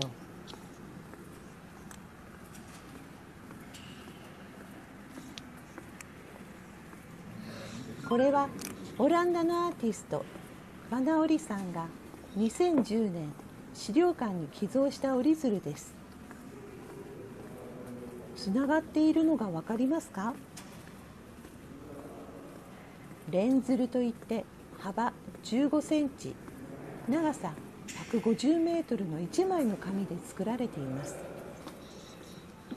下の入り口まで続いています。上を見上げると空が見えます。いよいよ展示室に入りますが、その前に左側にある大きな絵を見てください。画家の丸木入さん、丸木俊さんが描いた絵が飾られています。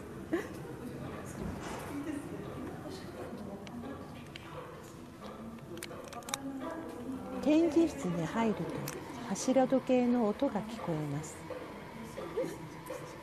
原子爆弾が落とされる11時2分の前までは当たり前の生活があり、当たり前の時間が流れていたのです。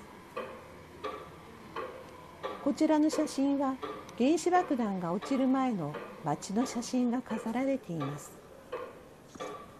教会や学校、お店や駅、鳥居などの写真があります。ここにある大きな写真は原子爆弾が落とされる2日前の航空写真です。山と山の間、谷間の中心にある松山町、上空500メートルのところで原子爆弾は爆発しました。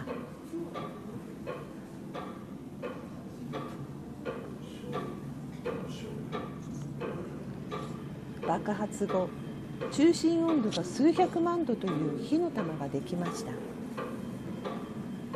そして火の玉は水蒸気の塊となり、大きなキノコ雲へと変わっていったのです。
ここはキノコ雲に光が遮られている原爆投下直後の街の惨状を再現しています。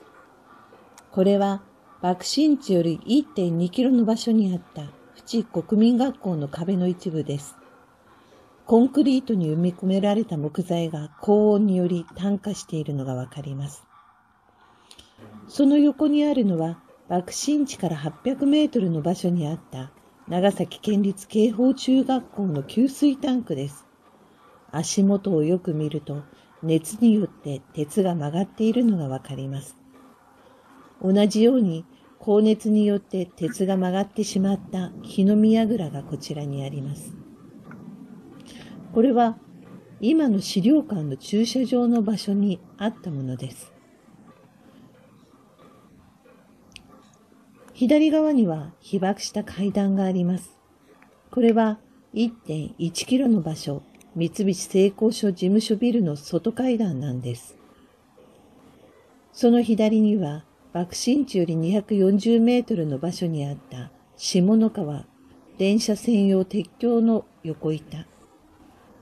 その横には爆心地から800メートルの場所にあった三菱長崎製鋼所の鉄骨アングルが展示しています。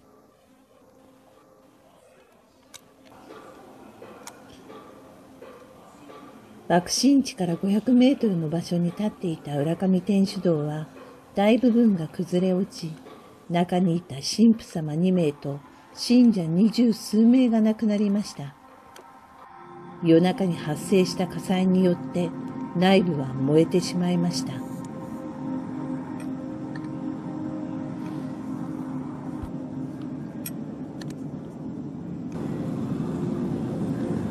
展示室の中には真ん中に大きな構造物があります。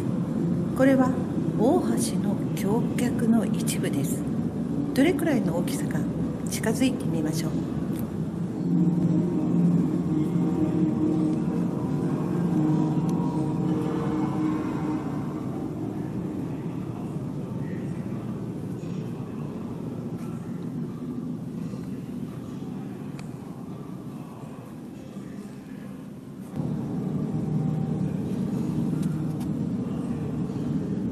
私より少し高いぐらいですよね。重さが4トン近くあるそうです。一瞬の爆風で川まで飛ばされた柱を押してみましたが、びくともしませんでした。これは浦上天主塔の残った南側の壁の一部です。忠実に再現した壁が展示されています。これは再現模型ですが、黒い矢印の部分の柱は現物が爆心地公園に保存されています。入り口左右にあるマリア像とヨハネ像は、現在立っている浦上天主堂の正面入り口に保存されています。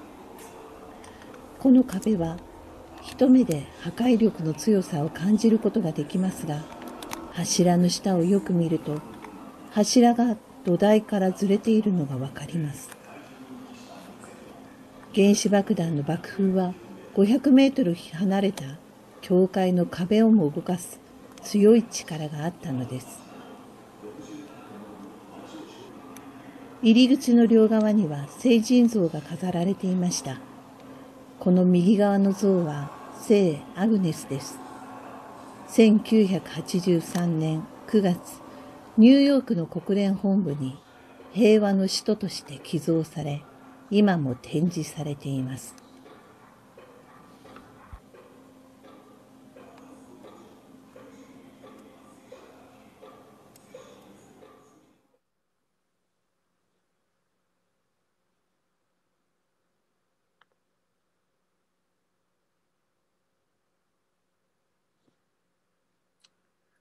Peter, it's back to you. Thanks, Steve. So now we'll move into the second panel, and I'm delighted that Dr. Yunha Kwon will be taking over the moderator role. And Yunha, the floor is yours. Thank you.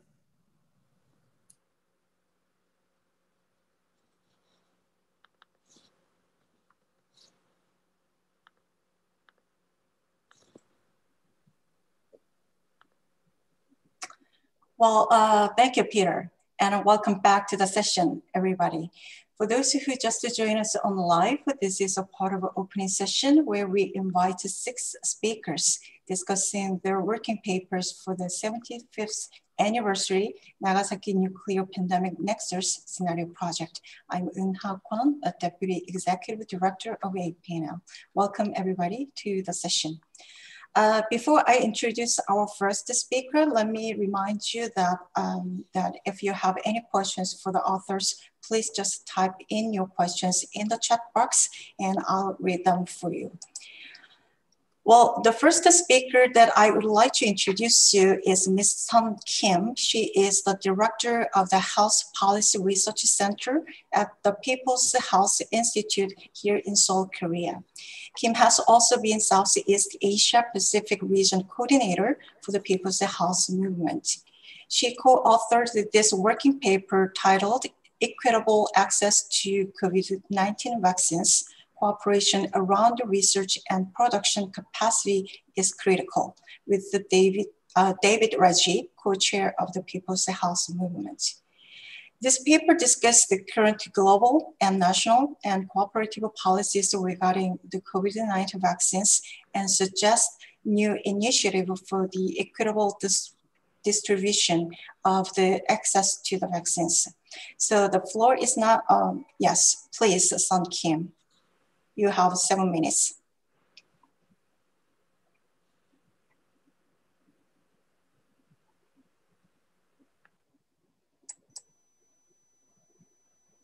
Sun Kim, we cannot hear you.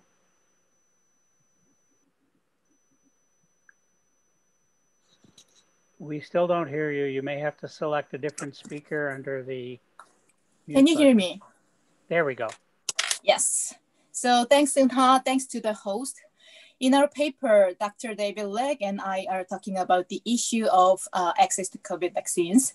So you must have seen so many times the war analogy, like with regard to the COVID technologies like mask war or vaccine war, and the nationalistic behaviors in nearly every country around the world.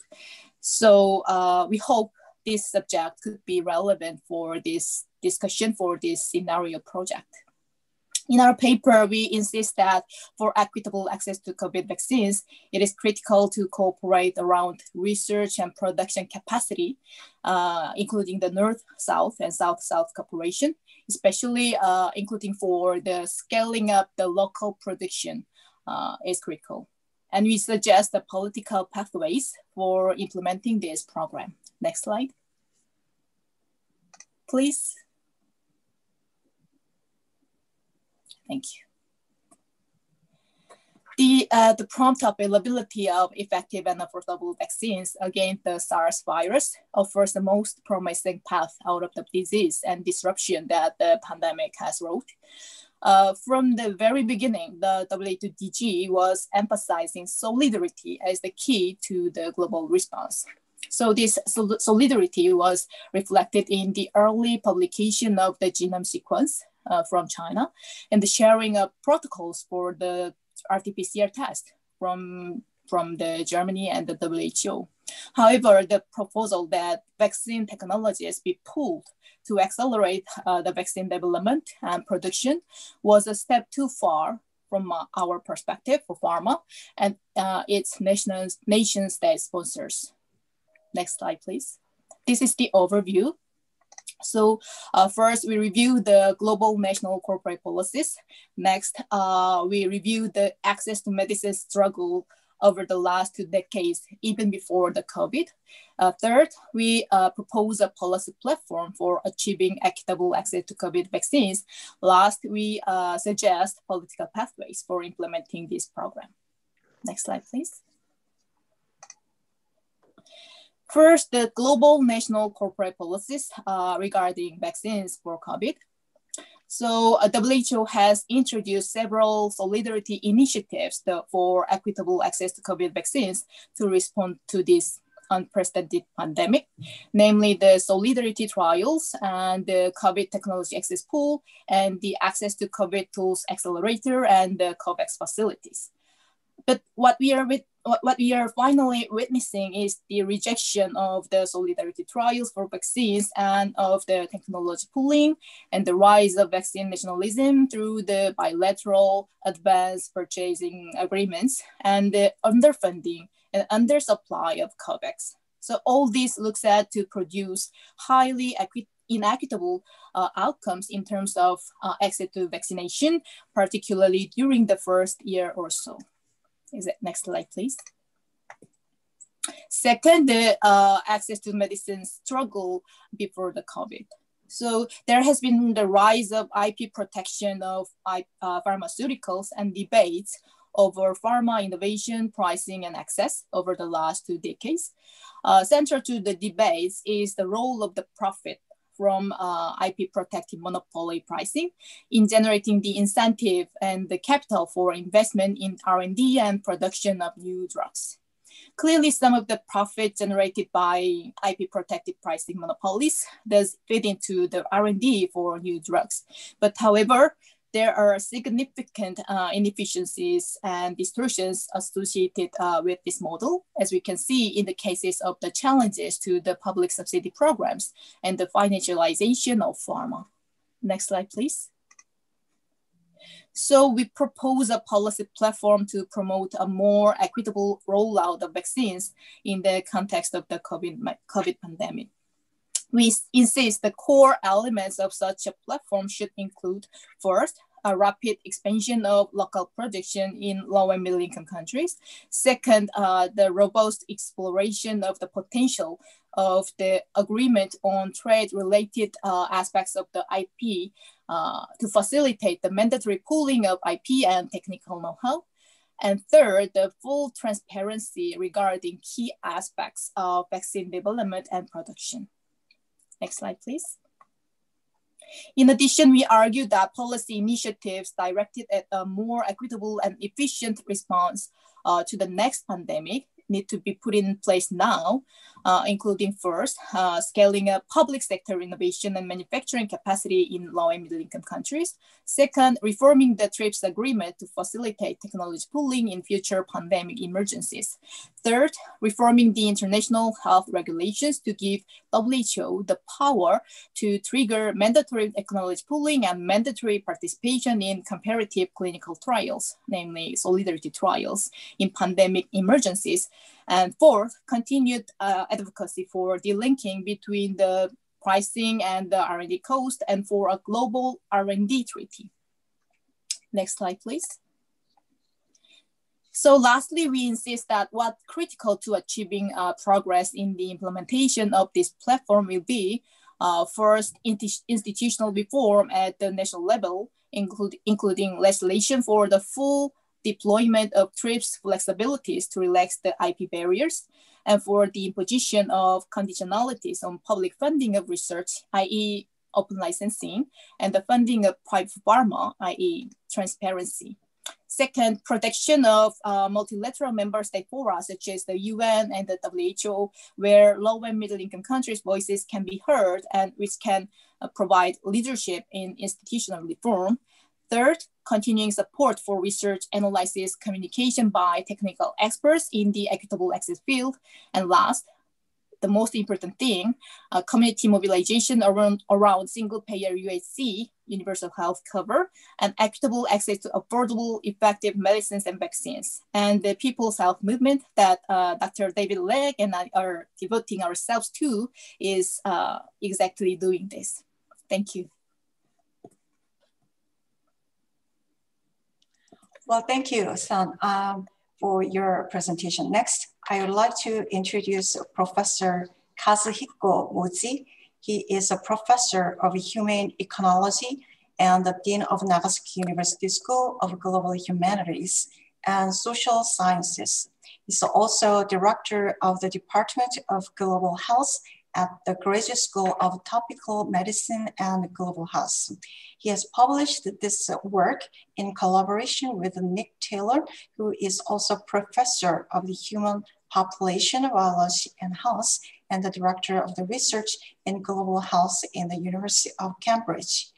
Together, they have produced this working paper that explains to the A to Z of pandemics, including its consequences, community mitigation, vaccine development, and more. So the floor is yours, Professor Mosey, and you have 7 minutes. Thank you very much, Yoon. Can you hear me?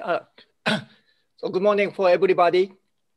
So let me I will present today a very basic explanation of pandemics and responses to it in terms of the COVID-19. So definition of pandemics is an epidemic occurring worldwide over a very wide area, crossing international boundaries and usually affecting a large number of people.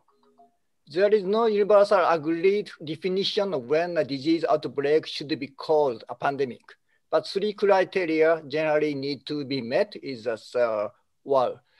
disease or death occurring, and there must be sustained transmission between people, and it must be spreading in multiple countries. But for WHO, it's always very difficult to make decision-making when we call it a pandemic. And in the history, pandemics have occurred throughout history and appear to be rising in frequency due to increasing emergence of viral diseases, zoonoses, and you can see that many famous, infamous diseases in the past. So you will see that Black Death, the very big one, and smallpox, and influenza, and plague again, HIV/AIDS, and the plague again. And in the early beginning, it's only 9,000 people are killed in the when I show this slide. But now it moved to about 1 million. So it's like the Asian flu and the Russian flu and the Hong Kong flu, and it's over more than cholera. But we also need to see the life years lost. In many pandemic in the history, actually there's many young people died. But for COVID-19, many old people or those who have another diseases were killed by this. And the pandemic factors are 2. One is spark risk, and one is spread risk. And the spark risk is the introduction of the pathogen from animals. And what some people say that it is increasing because of that human contact with wild animals are increased. But what I would like to emphasize that spread risk is now very, very increasing in this modern globalized world. So human movement is a very big issue. So it's almost impossible to stop pandemics in a very small area. So as far as virus exists in this world, so no country is free from the disease. Okay, so consequence of pandemic of COVID-19 is not only health impact, but economic impact and social impact, gender, political impact, such kind of things occurred. So health impact, increasing morbidity and mortality through diversion and the depletion of the resources to provide routine health care. So not only actually that COVID-19, but also that people are dying by another diseases under this COVID-19. And economic impact also are very serious for short-term fiscal shock to longer middle-term effect. So lockdown and other things, and probably falling the tax revenue for low middle income countries. So that is a very, makes economic situation unstable. And the gender shows social political impact is supporting women's impact, labor force participation, discrimination against Asians during COVID-19, such kind of things occurs, and political casualties. Okay, so how to respond to it? We have 2 responses. One is pharmaceutical interventions based on science. So we need to develop the vaccine development, but vaccine development for COVID-19 or other coronavirus is not simple and straightforward. We haven't yet have any vaccine for common cold from coronavirus or for MERS and SARS, we don't have. And the medicine, we need to develop medicine, but so far, well, several candidates are existing, but not so good. Test kit, we actually successfully developed. And the treatment is also very difficult. So in the absence of this, that pharmaceutical interventions, we needed to rely on that non-pharmaceutical interventions. It's a personal NPI or community non-pharmaceutical interventions and environmental interventions. We need to collaborate all these kind of things together. And one thing we'd like to say is that the syndemics, COVID-19 can be thought of as syndemics, not a pandemic. Okay?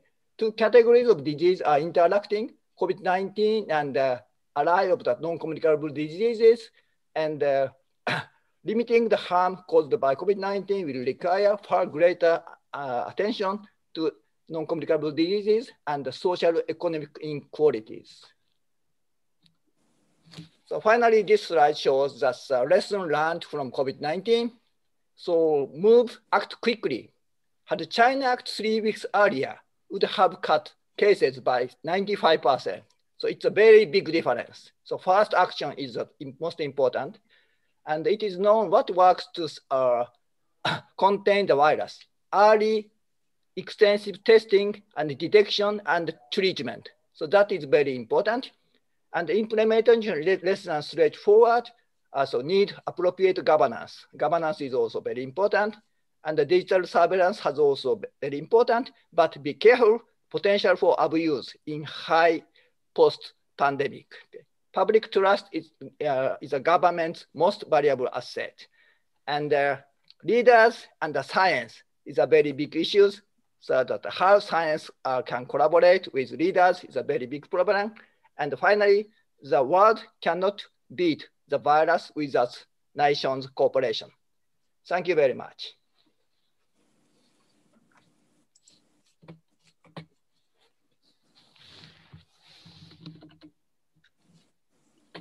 Well,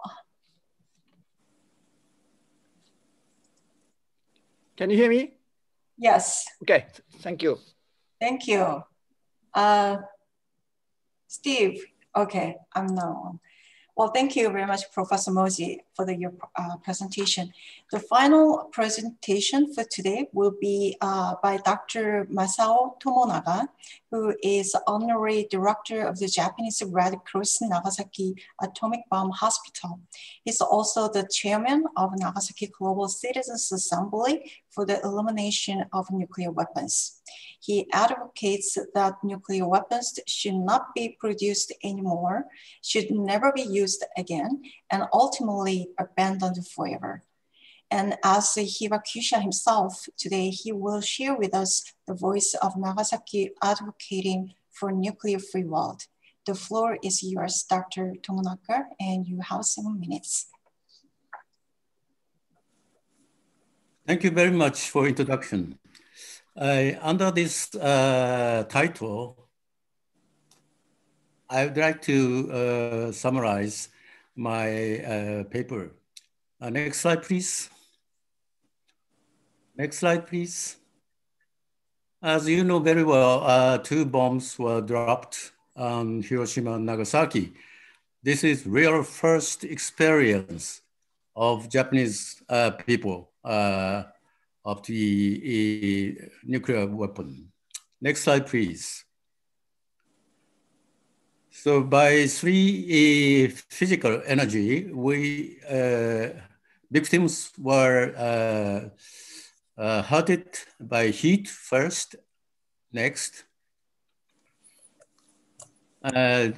Radiation into deep body organs. And the death rate curves between Hiroshima and Nagasaki was exactly overlapped like this. Next slide, please. So this is the moderate degree skin burns. Next slide, please. And within 3 years, first sign of radiation-induced malignant disease, that is leukemia, is shown here. The thickest line, those exposed within 1.5 kilometers showed 4 or 5 times higher leukemia annual incidence. It persisted almost 15 years and then declined gradually.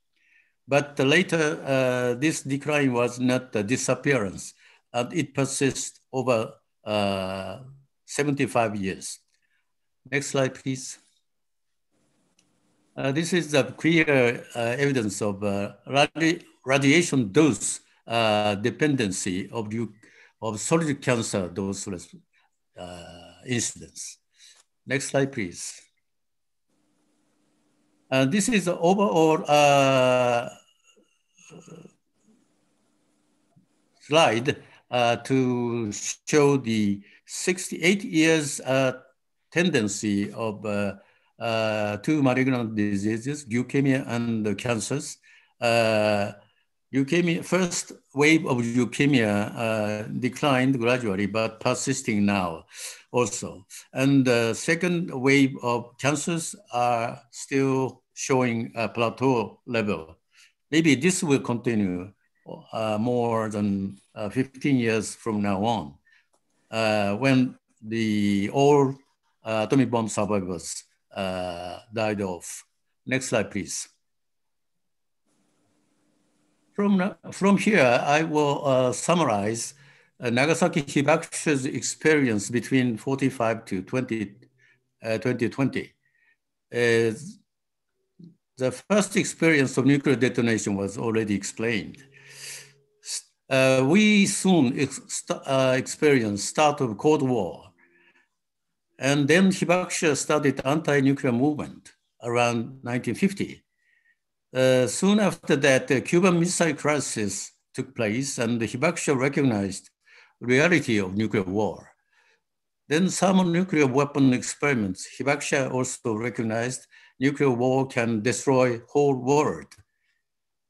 Human wisdom of science developed the final weapons capable of perishing Homo sapiens. Some good achievement we saw during our anti-nuclear movement. A, PTBT in 1965 by President Kennedy. B, NPT in 1950. This year is the 50th anniversary. C, INF Treaty in 1987 led to substantial nuclear disarmament. 75,000 in 1985, decreased now 13,400 last year. Firm establishment of nuclear deterrence policy by nuclear weapon states based on MAD theory is persisting. The end of Cold War, but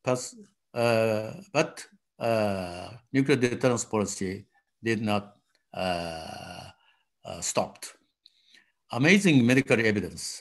We Hibakusha exposed to high dose radiation still develop radiation-induced malignant diseases even in this year 2020.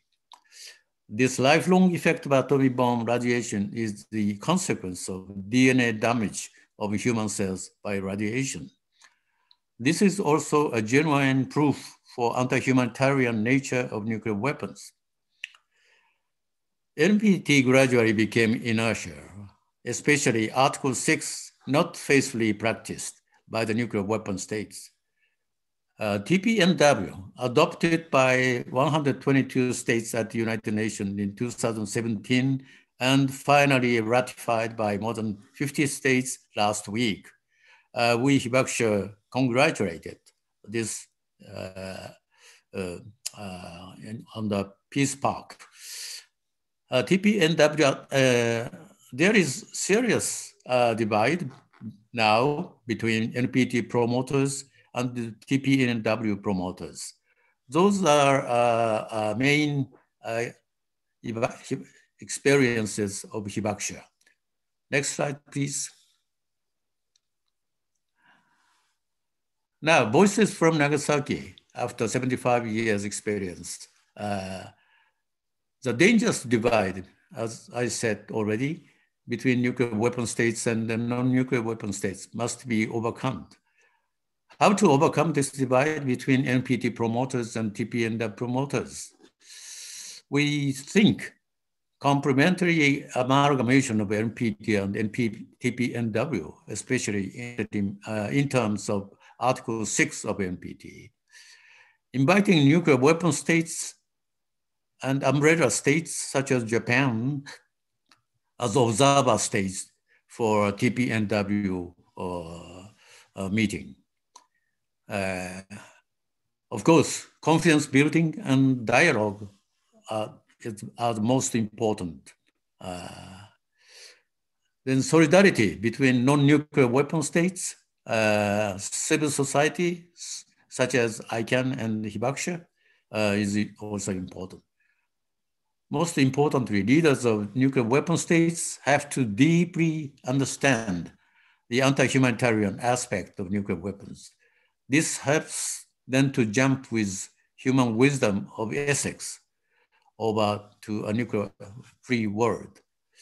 If the nuclear weapon states continue to neglect, to refuse TPNW, we have to rethink of legal case for inhumane behavior at the International Court of Justice at Hague.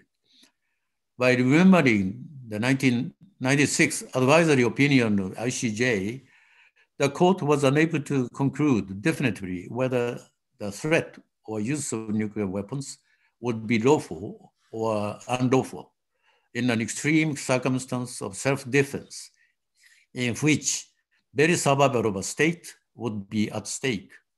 Now, TPNW treaty seems to be the answer to ICJ's question. Now in 2020, we global citizens on the 5 continents are facing COVID-19 pandemic, which clearly teach us the immense need of confidence building and scientific solidarity for developing vaccination and even providing. This is also true for overcoming the nuclear crisis and climate change crisis. Those Nagasaki voices especially emphasize that our ethical wisdom is essential for jumping onto the nuclear-free globe to make sure of survival of Homo sapiens. Thank you for your attention.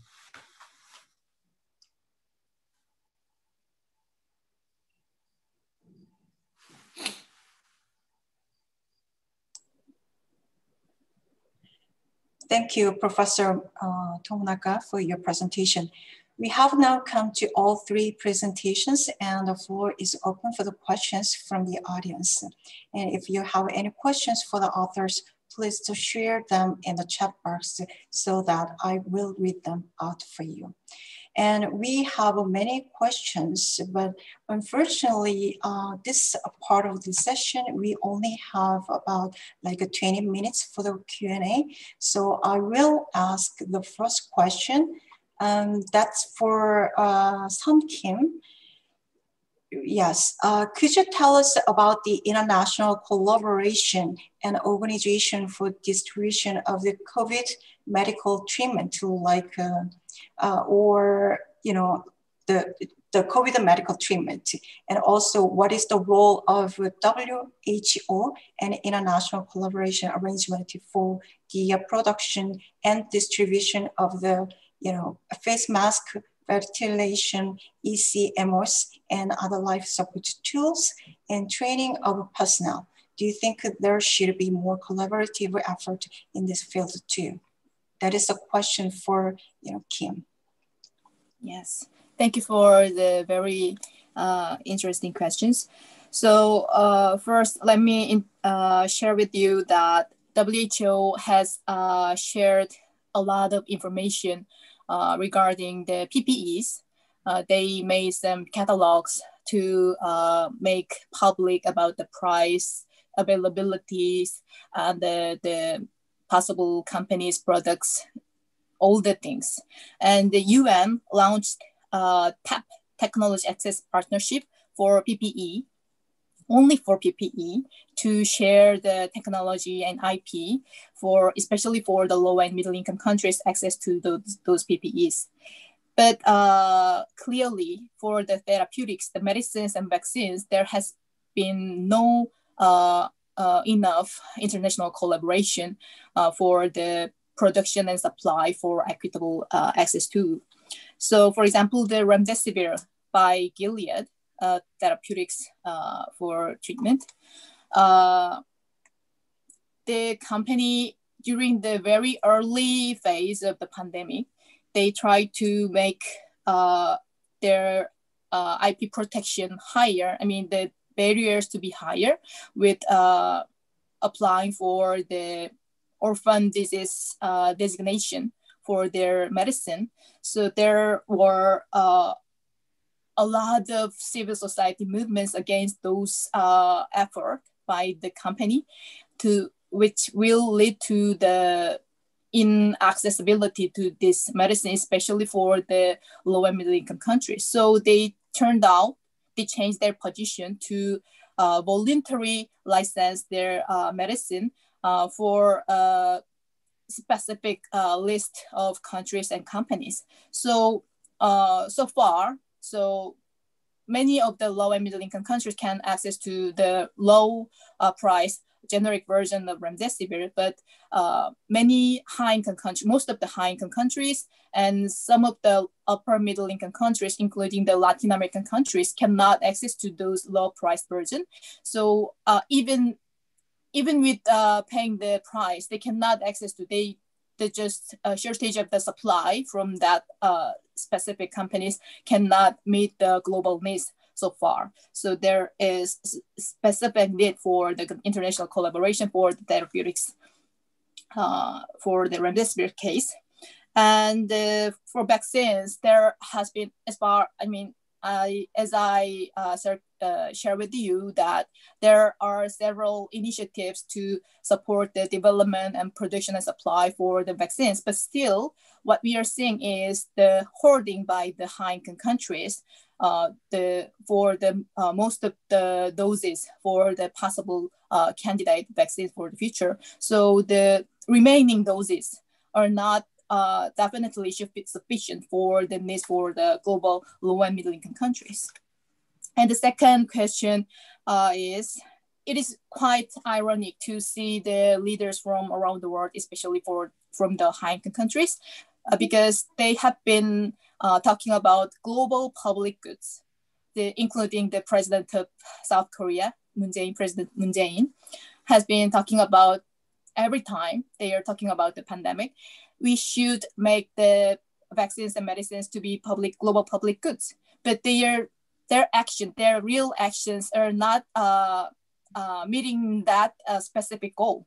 So for example, the hoarding of the vaccines, and as I shared with you, that there has been no enough high-income countries that supported the CTAP, the technology pooling initiative that led by the WHO. And very recently, there has been the TRIPS waiver proposal proposed by the India and South Africa governments to waiver the specific IP barriers to access to COVID technologies, especially for the medicines and vaccines. But there were lots of support from the low and middle income countries, but no support at all from the high income countries. So as I insisted in my presentation, we do need more collaboration, international collaboration that make the IP relaxation to be mandatory, not to be voluntary, not to just say nothing for the leaders, especially from the high income countries. Yeah. Okay, thank you. Thank you very much for your insight. The next question is for Professor Mozi. As you suggested, policy and decision-making based on the science is critically important. Maybe you could suggest what are the keys to ensure such a science-based policy decision-making would happen in light of experience about the COVID-19. That is a question for Professor Mozi. Thank you very much for the question. It's very difficult to establish a good relations, reliable relationship between policymakers and the scientists, immediately. So we need to prepare for the good relationship from the beginning of that war. Otherwise, in Japan, in the beginning, we are lacking of that very good system to communicate between scientists and policymakers, which makes things very difficult. So in every world, we need to establish a very good relationship in the beginning, how to rely on the policymakers and scientists. But at the same time, in the global world, as international activities, we need encourage more about the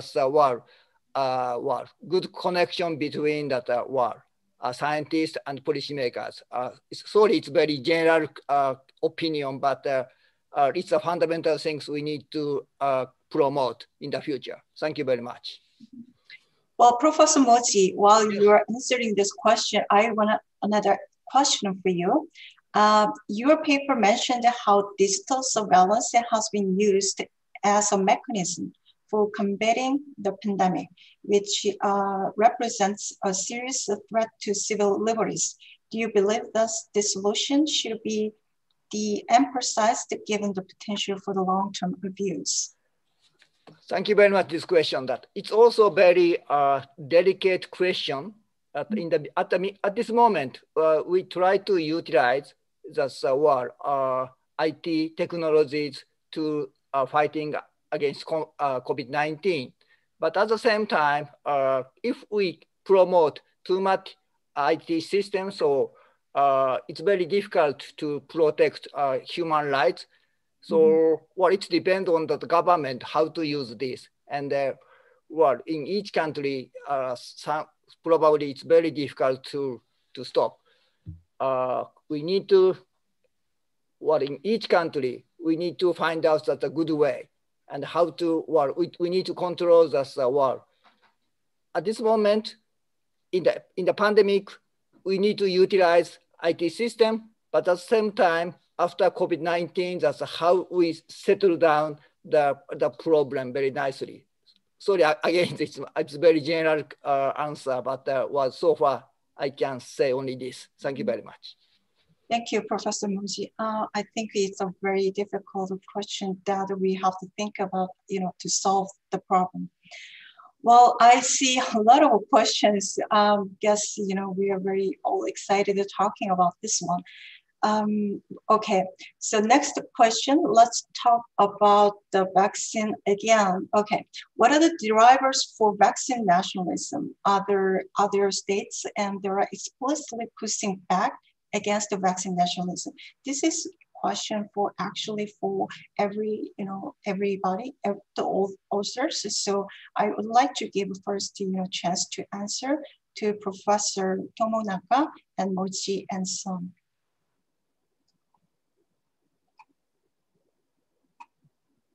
Professor Tomonaga, you have thoughts on this one? Could you, sorry, could you repeat question again? Repeat the question again. Okay, what are the drivers for the vaccine nationalism? Are there states that are explicitly pushing back against this vaccine nationalism? This is a question for you. Yeah. Vaccine nationalism, as a doctor, I hate this concept. Of course, vaccine is the product of medical research, and such scientific research must be freely accessible by global citizen peoples. So to overcome this, the UN activity and WHO activity must be fully requested. That's my answer. Okay, thank you. And Professor Moji? you have thoughts on this question? So I'm not a specialist for that pharmaceutical interventions. I rather were the specialist for non-pharmaceutical interventions, but still I believe that each country, a politician will need to this kind of vaccine nationalism to sustain the governance. But as Tomonaga Sensei mentioned, that we need to just overcome such kind of political will, okay, for the equal distribution of vaccine. So how to avoid vaccine nationalism is a big issue, mainly for scientists. Thank you very much. Okay.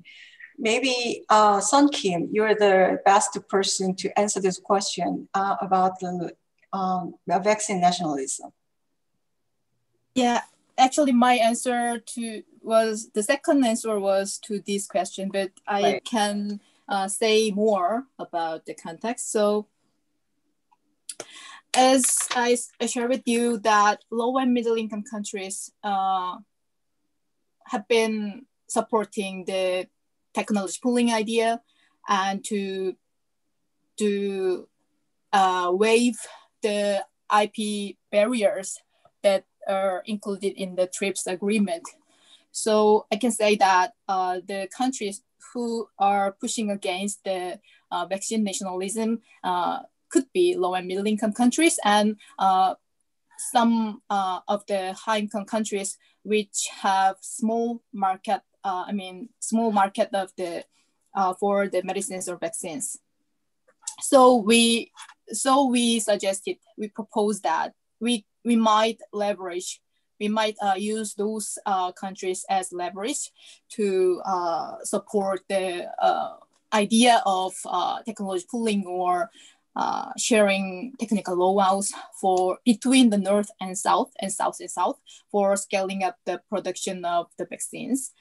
And I'd like to share with you that to meet the domestic needs, every country, every national government has to meet the accountability to their local population. I do aware and I do support that idea, but this is the pandemic, not an epidemic or just an outbreak. It is the pandemic that should be dealt with together globally with the collaboration between countries. If not, we cannot respond to this pandemic successfully, right?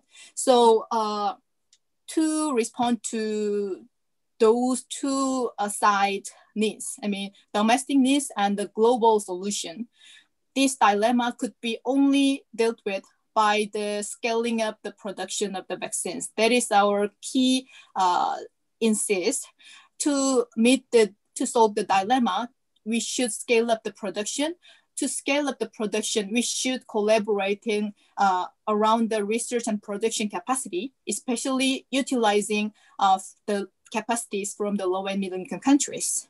That is the biggest insist from ours. Yeah. Okay, thank you. Thank you everybody for your answers. Well, we have many questions, but unfortunately, we only have like 4 minutes before we closing this session. So I would like to ask this last question before I move to the next part of the session to all the authors. We're talking about the pandemics, but we have long time talk about to defeat the nuclear weapons, the danger of nuclear weapons. So do you think there is some difference between pandemics and nuclear weapons? Obviously nuclear weapons, we human made it, but the pandemic attack, we cannot really defeat, only we can learn to live with it. So, if this pandemic will be permanent, how will it change our life and how will this affect our governance? So that is a question for all the authors. So maybe I will make okay. Professor Tom, you first.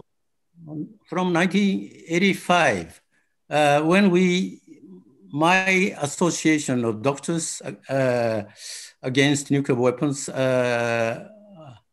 were given Nobel Peace Prize, we have been insisting that nuclear deterrence policy based on MAD theory is a kind of pandemic, like viral pandemic. And this pandemic is spread over 9 nuclear countries, nuclear nations, and also about 30 states under nuclear umbrella. So biological pandemic and scientific pandemic, this is very different, but for human being, the risk of pandemic is very similar. It needs confidence building and dialogue to overcome this risk to be solved for human beings. So I think I regard these two pandemics very similar phenomenon. Thank you very much. Thank you. Professor Mochi, you have thoughts on this one? No, sorry, could you repeat again your question again? Sorry.